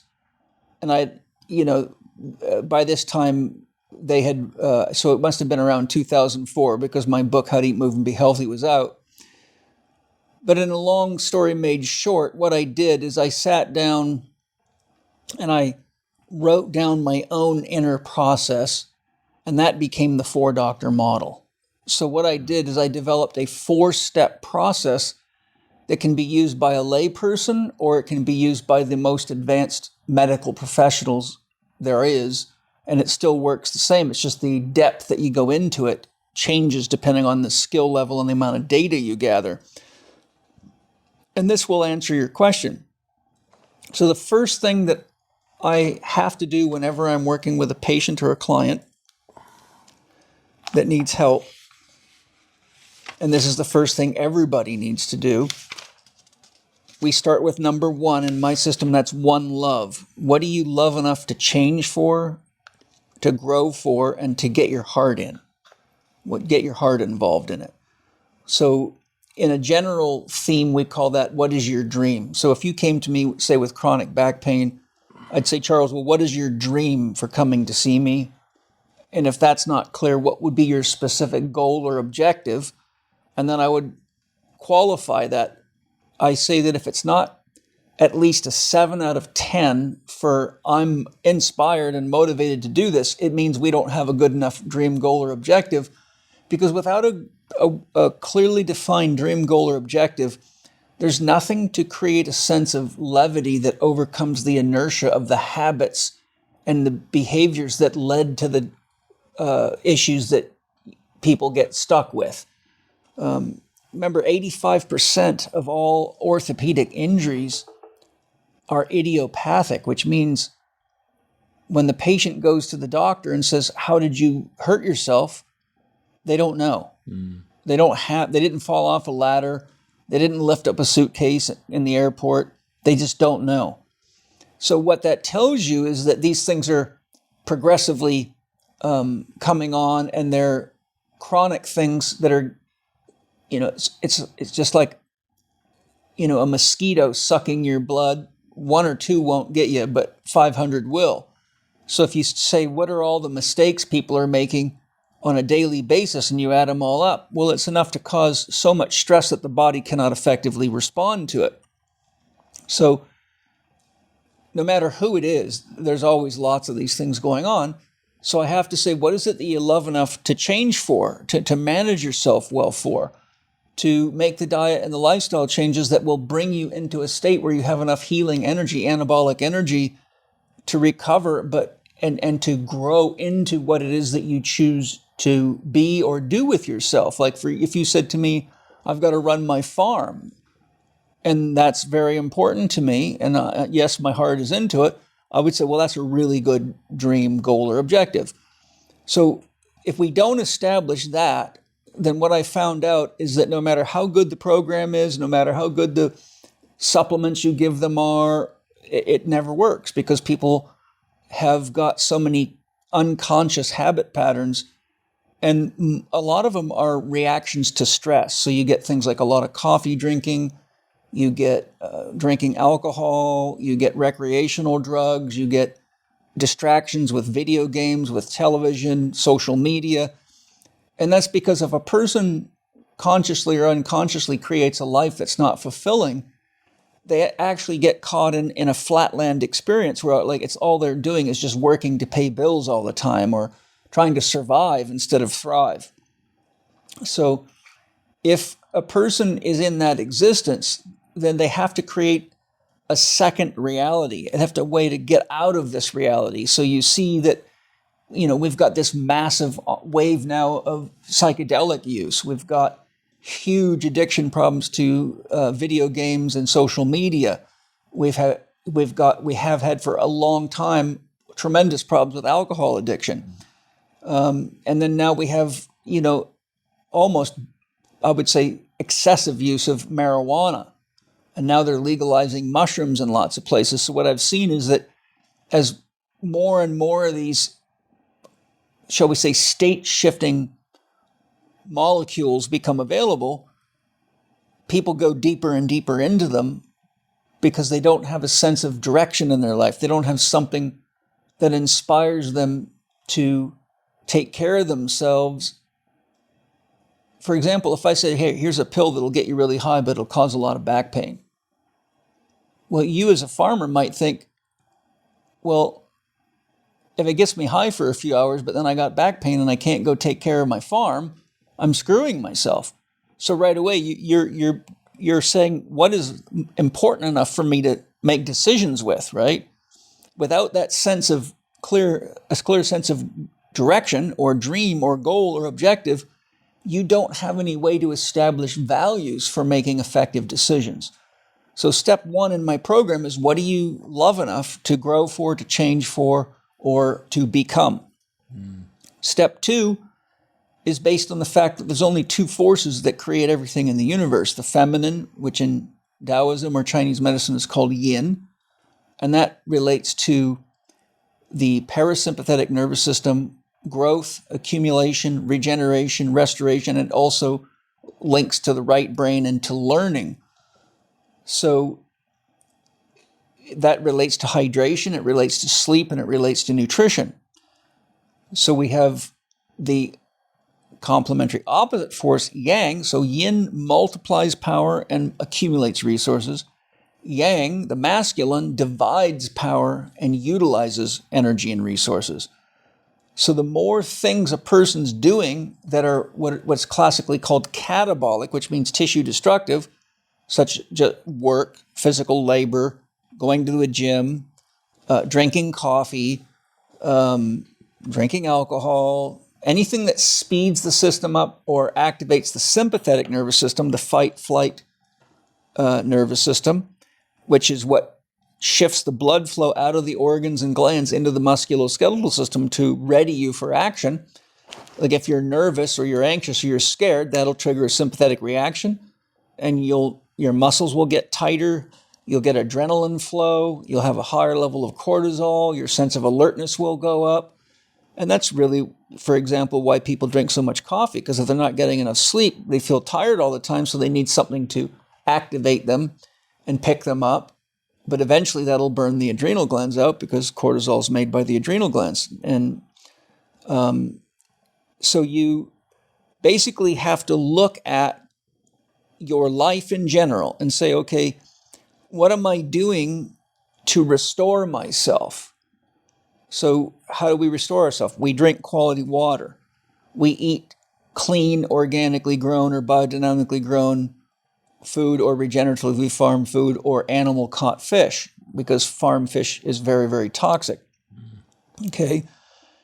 We have to have adequate amounts of sleep. And as I show in my book, How to Eat, Move, and Be Healthy, you need to sleep in cycle with the natural rhythms, because the light is what regulates your hormonal system. And as the sun's coming up, you get a progressive increase in cortisol.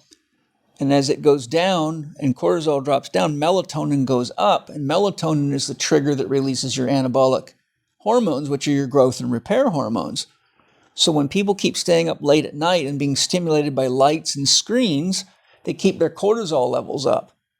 And so they don't get to have a progressive release of melatonin, so they're staying in a sympathetic, hyperactivated, awake state. And so the longer that goes on, the more it fatigues the adrenal glands, but the harder it is for their body to digest, metabolize, assimilate, repair, and regenerate. So you see that there's this very, very chronic imbalance between incoming nutrition and resources and rest, and outgoing resources and energy, and expressing oneself in a variety of ways, but keeping the system turned on. And so it's kind of like people that run out of money and try to live off of credit cards.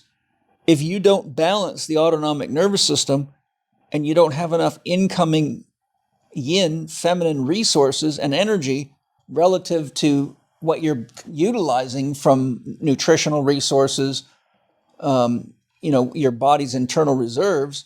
A good example of that is Aaron Fried Pfeiffer, who you may be familiar from Steiner's work, showed all the way back in about 1955, based on his analysis, that by the time people were about 32 years of age, they were enzyme depleted. And so he tracked that right back to processed foods. And this is, in the 50s. And so because people aren't eating enough raw food and enough living foods, they become enzyme depleted. So when they're eating all this food that has no enzymes in it because it's cooked or it's processed, they deplete the enzyme stores of their bodies. And so their biochemical capacity breaks down because enzymes are involved in pretty much every biochemical reaction in your body. So what you see is people can burn their bodies out, and then when they don't have enough enzymes to break their food down, they start having digestive trouble. And if you are hydrochloric acid deficient, which the same people that are enzyme deficient become hydrochloric acid deficient, then you don't have the chief means for killing parasites, bacteria, fungal spores. And so what you see is a very high incidence of fungal infection, bacterial dysbiosis, parasite infection, and all of those poison the body, and all of those organisms release chemicals, they're waste into your body. Many of the parasites, for example, the Ascaris worm, can manipulate the cytokines and immune regulating chemicals and actually disguise themselves. So the immune system gets shut down by mycotoxins, it gets shut down by parasites, it gets confused, and then they're eating the nutrition that's in the gut. And so what you get is people that get further nutritionally deficient, further, because that causes inflammation, because these organisms are eating into your tissues all the time, and that's how they lay their eggs in you. So you get global inflammation, and you get a lot of toxicity, and people get tired, so they drink more and more coffee, eat more and more sugar. They do all the things that take them further and further into this yang excess of spending. And the more inflammation you have in the body, the more your body tries to release more and more cortisol, because that's the chief anti-inflammatory hormone. The hotter you get, and the hotter you get, the more your thermoregulatory system gets stressed, because it has to cool you down to keep you alive. And the body's very temperature sensitive. And so the thermoregulatory system is probably, if not one of the most energy consumptive systems in the body. It requires contributions from every part of your body. So step 2 then is looking at the general balance of how am I doing with hydrating, nourishing, and resting, and relaxing my mind. Because most people today are so outcome oriented. We've been programmed to be outcome oriented. Everything's always about an outcome. So for example, I stack rocks to create an environment of what I call unbound play. That way it doesn't matter if the rocks fall over, it's just a pile of rocks. And so I can go out there and I can get some exercise and I can be creative, but I can relax my mind and not have to think, am I performing good enough? Like a student, am I going to get a good grade? Is my boss going to complain about this? You can just completely let go of all that. So, part of what I'll share in a minute relates to, we have to really be conscious that if we're constantly pursuing outcomes and we have so many internal systems of measuring ourselves all the time, then what I've found with working with thousands of patients in over 40 years is we get what is classically now referred to as control fatigue. We're trying to juggle so much and trying to always achieve these outcomes all the time that we get to the point where we're so tired that we start giving up on the management of things, and there's things that are hard to give up. Like if you've got a job and you have to perform at work to get paid, you're a lawyer or you're a construction worker or anybody, you got to do your job well. So you can't just let that go or you'll lose your job. Although the quality of that work's going down rapidly, as most people know. So what we start giving up on is we start giving up on the things that we're most ignorant about as a race, as humans. So we're pretty ignorant about food. We're pretty ignorant about water. We're pretty ignorant about exercise. We're pretty ignorant about the importance of sleep and sleep cycles. We're pretty ignorant about the importance of rest and valuing rest versus always having to do something all the time. We're very ignorant about doing things that are happy making versus seeking happiness vicariously by watching television. You know, I say life is not a spectator sport. It's a participation sport. So the more tired people get, the more they start being spectators. And the more time you spend in front of screens, the more hypnotized you get. Because as soon as you start watching a screen, you go into a state of hypnosis, which is why it's so easy to program people when they're watching screens. And so you start becoming less and less conscious about the choices you're making. Well, after a while, you know, what do you got? You got an inflamed, tired body that is malnourished, that's inflamed, like I said, inflamed, that's not sleeping well, which causes people to have cognitive problems. They can't think well. With all that inflammation in the gut, you get leaky gut syndrome. The next thing you know, you have, you know, I've seen people with as many as 52 food intolerances. So they're having food reactions, immune reactions to everything they're eating. The gut's leaking, which is another big problem. And so their anabolic capacity dwindles dramatically. And so you find a lot of those people will say things, well, I used to exercise, but it made me so sore I couldn't keep doing it, because they don't have any regenerative abilities, right? So what I'm saying in a nutshell is, if a person wakes up in the morning and even after 8 hours of sleep still feels tired, still feels like they need to drink, that's a bad sign. If they need to drink coffee or tea. If they can't get by without processed sugar, that's a very bad sign. If they have a lack of mental clarity, that's an indication that problems are there. If their body is too hot, one of the ways, you know, you can do it without a temperature gauge is I say, how often do you want to put ice in your drinks?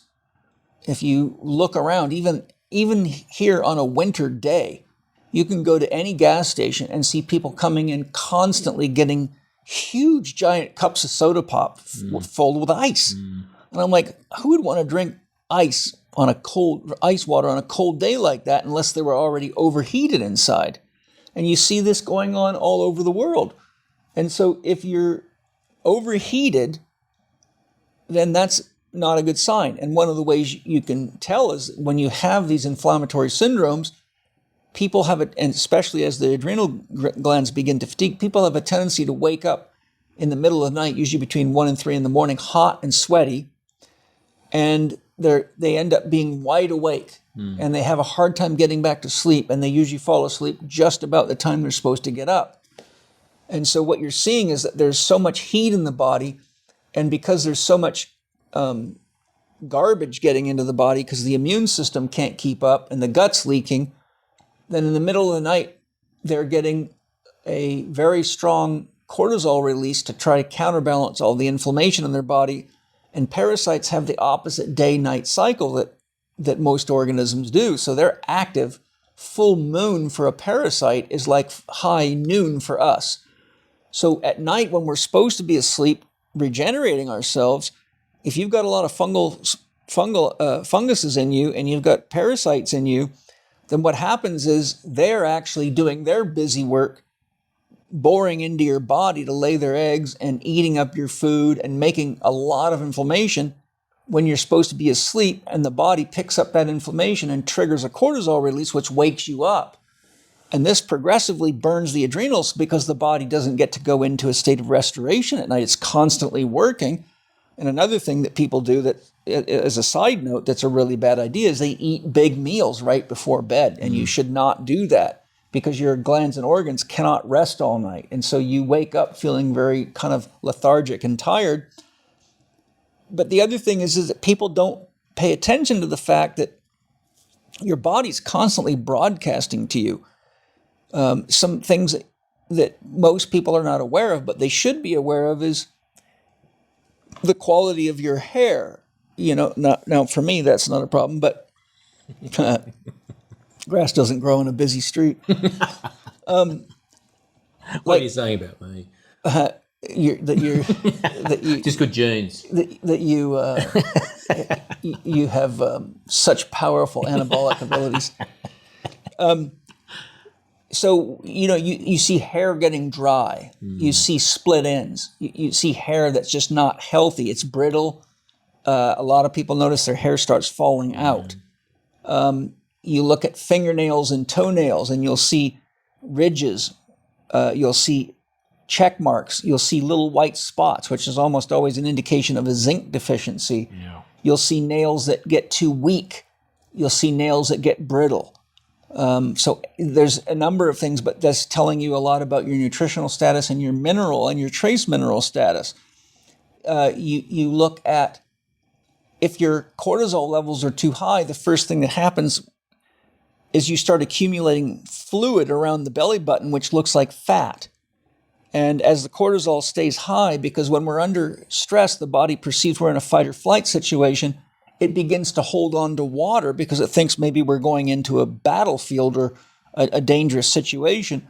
So people start gaining a lot of weight and they look swollen. And so if you start seeing that your body is swollen, and then the other thing is when your cortisol goes up, it liberates blood sugar to prepare you to fight or flight. But we're not running from a lion. We're running from the fear that we can't pay our bills, or that somebody's not giving us enough likes on Facebook, so we keep creating all these lions and all these perceived threats, which the body perceives as just as real as a legitimate threat, because to the body, the mind is God. So what you have is this repeated elevation of blood sugar, which then is followed by a blood sugar crash. And so you have people whose pancreas is being worked to death and their blood sugar is going up and down all the time. Well, that would be like if you had a little monkey under the hood of your car, changing the air-gas ratio in your engine, making it very lean, which can burn a hole right through a piston, and then making it so rich that you're just wasting tons of fuel and your exhaust is dark and stinky, and you can smell gas coming out of the tailpipe. So, or it would be like if someone starts a raging fire in a fireplace, which would be high blood sugar, but then going low blood sugar is like someone's dousing the thing with water and your whole house is full of wet smoke. Yeah. So it's very stressful on the body. And this is as common as white bread out there. I mean, I see this all the time. You can look at the quality of your skin. Are you having pimples? Are you having various types of skin reactions? How do your joints feel? If you're athletic or you're doing physical labor, are you recovering? Is your muscles recovering and you're able to actually have good work tolerance each day? You can pay attention to your breath. You can do something very simple. You can stick your finger in your back of your mouth and swipe the root of your tongue and smell it. And if it smells bad, it usually means you have bacterial imbalance in your body or that your body's out of balance. You can look at the whites of the eyes and see if the eyes are clear, and the more tired people get and the more toxic they get, the more cloudy their eyes get. These are just some of the things that should be taught to people, but they end up feeling really lousy, and the first thing they do is they go to a doctor who gives them a drug who increases the toxicity in their body that covers up the symptoms that are there to tell you, hey, you need to make changes. What you're doing is not working. So, if you take what I've just said, the body's constantly telling you what the report card is on your diet and your lifestyle, but people keep drugging it instead of working with it, right? So we have 1, love. What do you love enough to change for, to grow for, and become? 2, where are you out of balance with regard to the feminine, nutrition, hydration, and the masculine,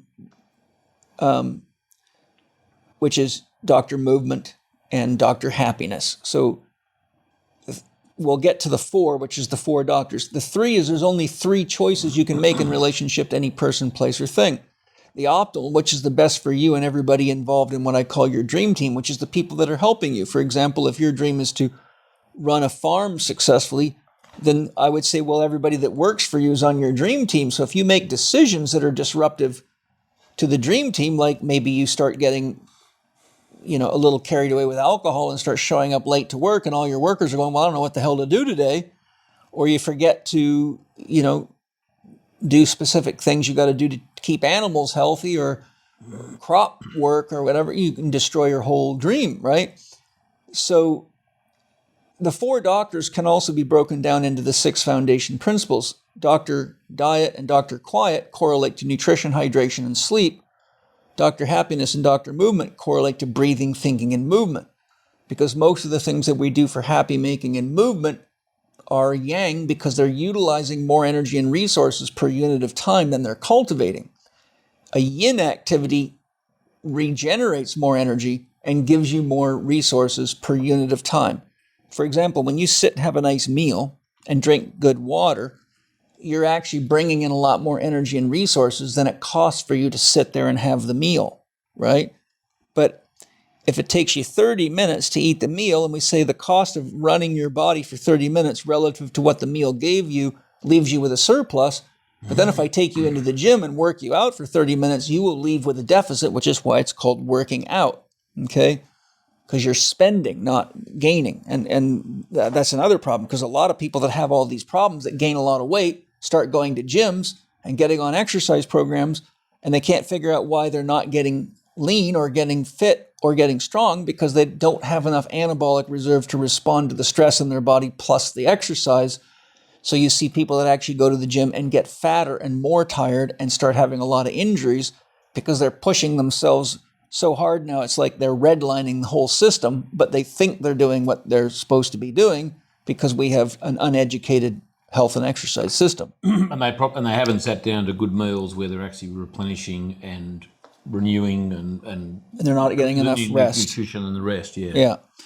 So the optimal choice is the one that's best for you and everybody involved in the dream team. The suboptimal is the one that usually gives instant gratification but causes trouble in the management of your dream and your dream team. Then we have the third option, which is to do nothing. If you've got to make an important decision, like should I get vaccinated, or should I invest in this stock, or should I marry this person, or take on this business partner, or sell my business, if you don't have enough information to make an intelligent decision, then you should do nothing until you've gathered the information and you feel very clear that you're making the best possible decision. So step 1 for do nothing is don't make a decision until you have enough information to make a well-informed decision.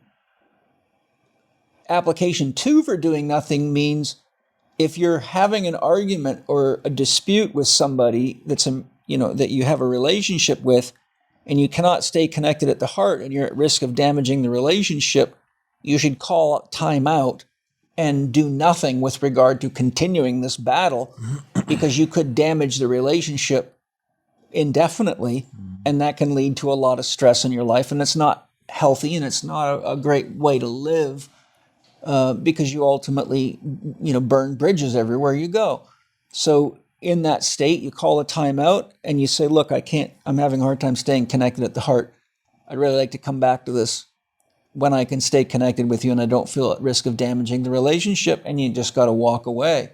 The worst application of the do nothing option is apathy, which by definition means not to care. Once a person gets to the point where they just don't care about important things in their life or about important people in their life, they're usually A, in a state of depression, and B, on the edge of suicide.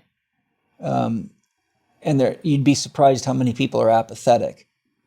So getting to that point is very, very dangerous. So it's the worst possible choice you can make, because if you don't care, it means you're really not participating in life anymore. You're not participating in relationships. You're not participating in taking care of yourself. You're not interested in growing. You're not interested in learning. You have a closed mindset. And you usually become codependent to others and or the government.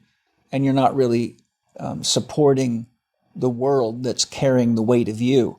So it's it's a dead end road, and it's not a good place to get to. So we have the one love, we have the two forces we have to balance, and we have 3 choices to make. And those 3 choices should be made in conscious awareness of the 4 doctors. So if you take a living philosophy, if you take what your life really consists of, and you say, if I reduce life down to the minimum that I must be conscious of, which I investigated this for years, it turns out you have 4 categories. One, what am I willing to do to create happiness for myself so I'm not codependent on other people or substances or external sources, such as media, to create the sense of happiness so that I'm actually enjoying my life. So Dr. Happiness is the chief physician because Dr. Happiness has to decide what is happy making for you, and Dr. Happiness has to establish core values. And those core values have to be established for Dr. Movement, Dr. Diet, and Dr. Quiet, as well as happiness. So Dr. Happiness is really all about what gives me a sense of connection and fulfillment in my life. What gives me a sense of joy in relationship to myself and others? What are the things that I can do, from making music to art to dancing to singing to playing with children to creative pursuits that don't have an outcome attached to them, that give me a chance just to really enjoy being? You see, we're so caught in doing, we forgot this thing called being. And if we don't have that sense of freedom, then again, we get too overloaded, we suffer control fatigue. So Dr. Happiness must take responsibility for saying, what is happy making for me? And what am I going to do to make that happen in my life? And for me, for example, it's very important for me to have my morning routine for my spiritual practices, my prayers, my inner work, and to have at least an hour a day to study things that feel nourishing to my mind and my soul, or I don't really want to engage the world. I feel like I'm running on empty. I feel like I don't have anything to share because I haven't filled my own cup yet.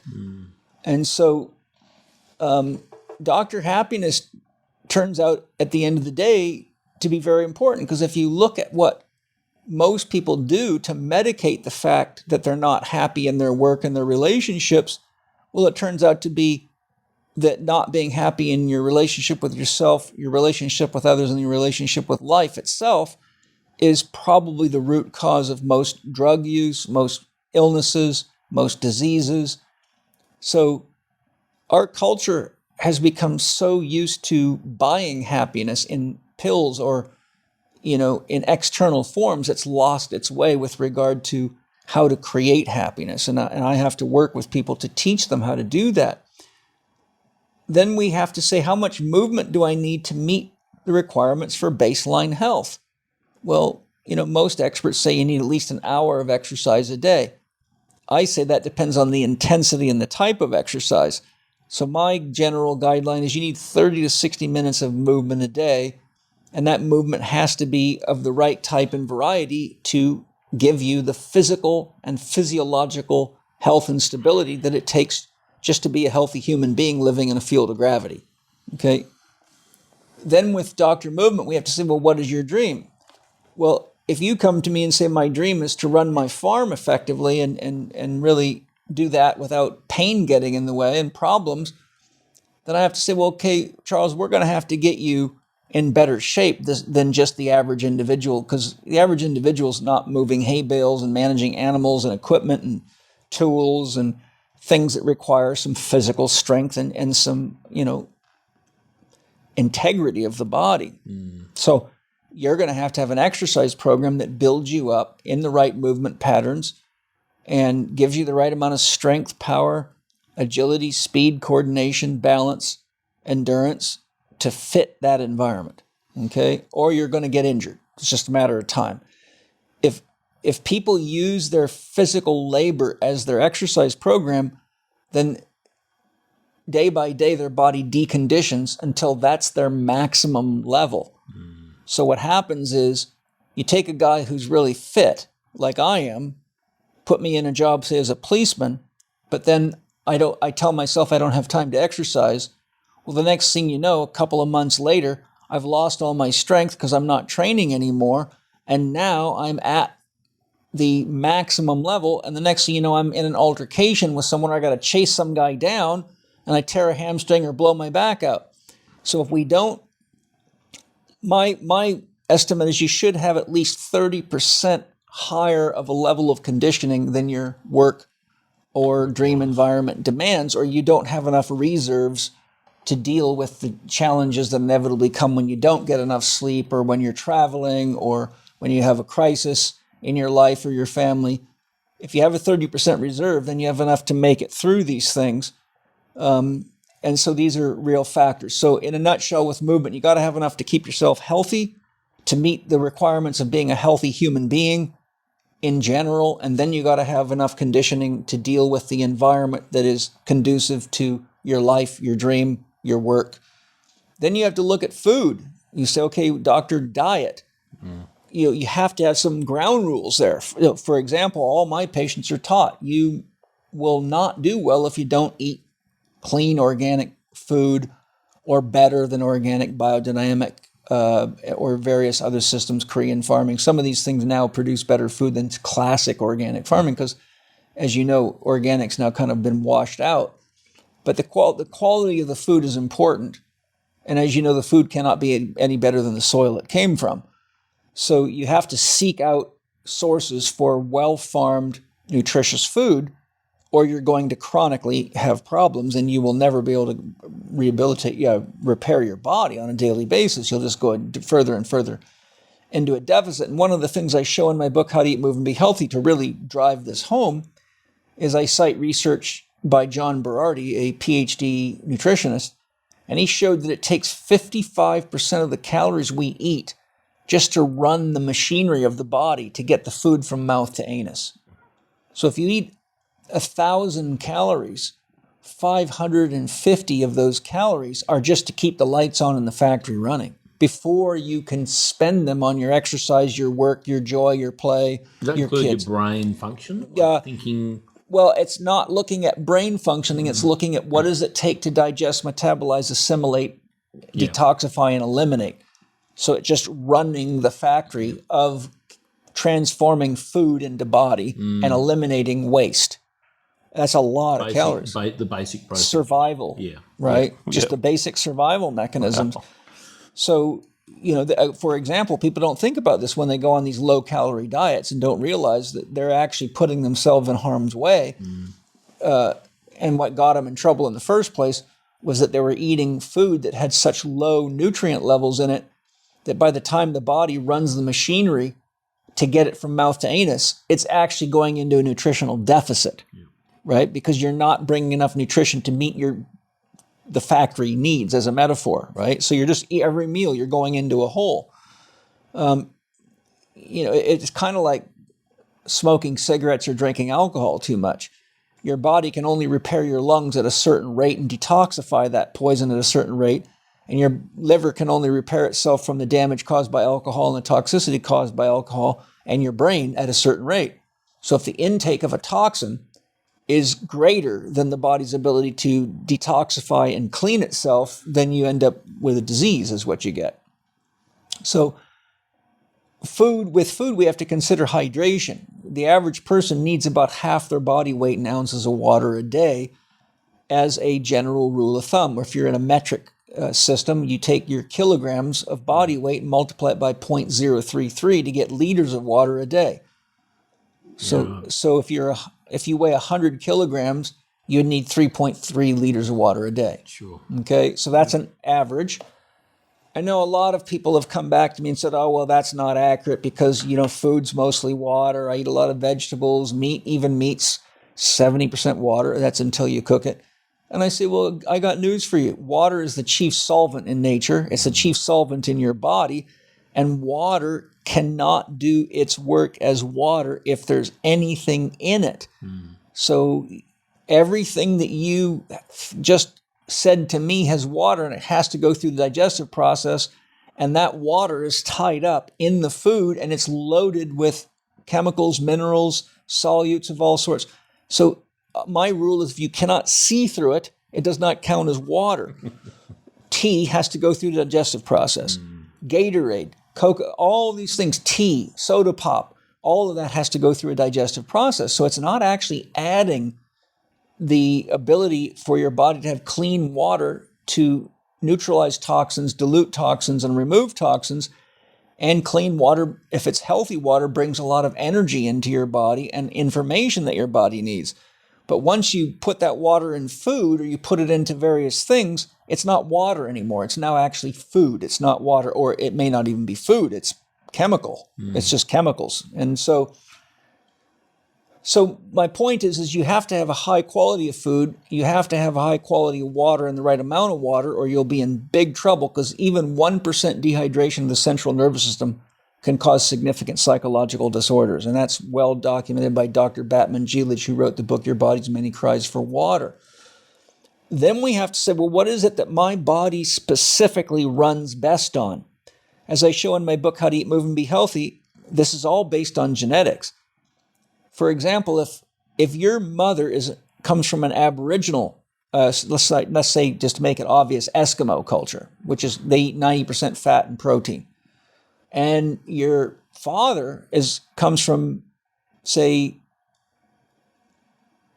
a desert region where in India, or a place where they have a higher rate of vegetarianism because they don't have access to big game, you could be anything in between your mother and your father, but you're most likely to be what I call a variable type that has some degree of need for animal flesh, higher levels of saturated fat and cholesterol, and can also do fairly well with plants. But depending on the environmental stress, the internal stress, and the internal factors of the body, there's going to be, like in winter, you're going to need more fat and protein and animal foods for energy and thermogenesis to keep your body warm. But in the summer, everyone's going to need more plant foods and more water and cooling foods. For example, we all like watermelon in the summertime because it's cooling to the body. Now, if you see, I'm what I call a polar type, because if your parents or your lineage, particularly your parents and grandparents, if they come from anywhere in the world where the ground freezes in the winter, plants do not grow in ice. So you cannot survive through the winter without eating animal flesh. And so your genetics are designed and built around that reality, because we are one with our environment. In fact, wherever your mother was at when you were in the womb, your body was made out of the molecules that came from the environment she was living in. And that's scientific fact. So your whole physiology, including your genetics, is actually heavily influenced by the epigenetic influences. Okay. So you take someone like me, see, my roots are predominantly Alsace-Lorraine, between France and Germany, which is a place that has a very significant winter. So you put a guy like me on a vegetarian diet, and it won't be long, and there's going to be real serious health problems, because people that have bodies that are more genetically driven for consuming flesh foods do not have a long enough intestinal tract and enough enzymes in their body to extract protein out of fiber. But people who come from the regions like inland aboriginals, certain regions of India, and places where there's not a lot of big game, research by Byron Robinson showed something quite fascinating. He dissected hundreds of bodies from different regions of the world, and he showed something that was quite shocking, that most people are not aware of, even medical professionals, because I've lectured on this all over the world. He measured the length of what's called the entron, which is mouth to anus, so the digestive tube from mouth to anus, and he found that amongst heavy meat-eating populations, such as the Eskimos, or native cultures that ate a lot of big game, like you would see in, say, Canada, for example, like on Vancouver Island, or where it's cold in the winter, Alaska, they often had digestive systems that were as short as 22 feet. But in regions where they ate a lot of plant foods, they had as long as 42 feet. Yeah, wow. So he showed that there can be twice the length, most of which is the small intestine. Well, what does that tell you? The body needs more time to extract protein out of fiber, so it lengthens the factory. Wow, it's fascinating. So it can pull it out, and you will see the enzyme requirements for extracting protein out of fiber from plants are a lot different than the enzyme requirements for breaking meat down. So people's bodies learn how to make and acquire enzymes to do the right processes for the foods that they're environmentally, genetically requiring. So then you start reading a bunch of diet books and eating in all sorts of ways that other people tell you to eat, but it's completely against what your body needs. If you enjoyed this episode, we'd love your support by subscribing, rating and reviewing The Regenerative Journey on your favourite podcast platform. You help us reach more people and keep the show thriving for seasons to come. Each time you listen, you're choosing to make a positive shift in your own world. And if an episode speaks to you, please pass it on to friends, family or communities who might be inspired too. For more details and episodes, visit www.charliearnott.com.au.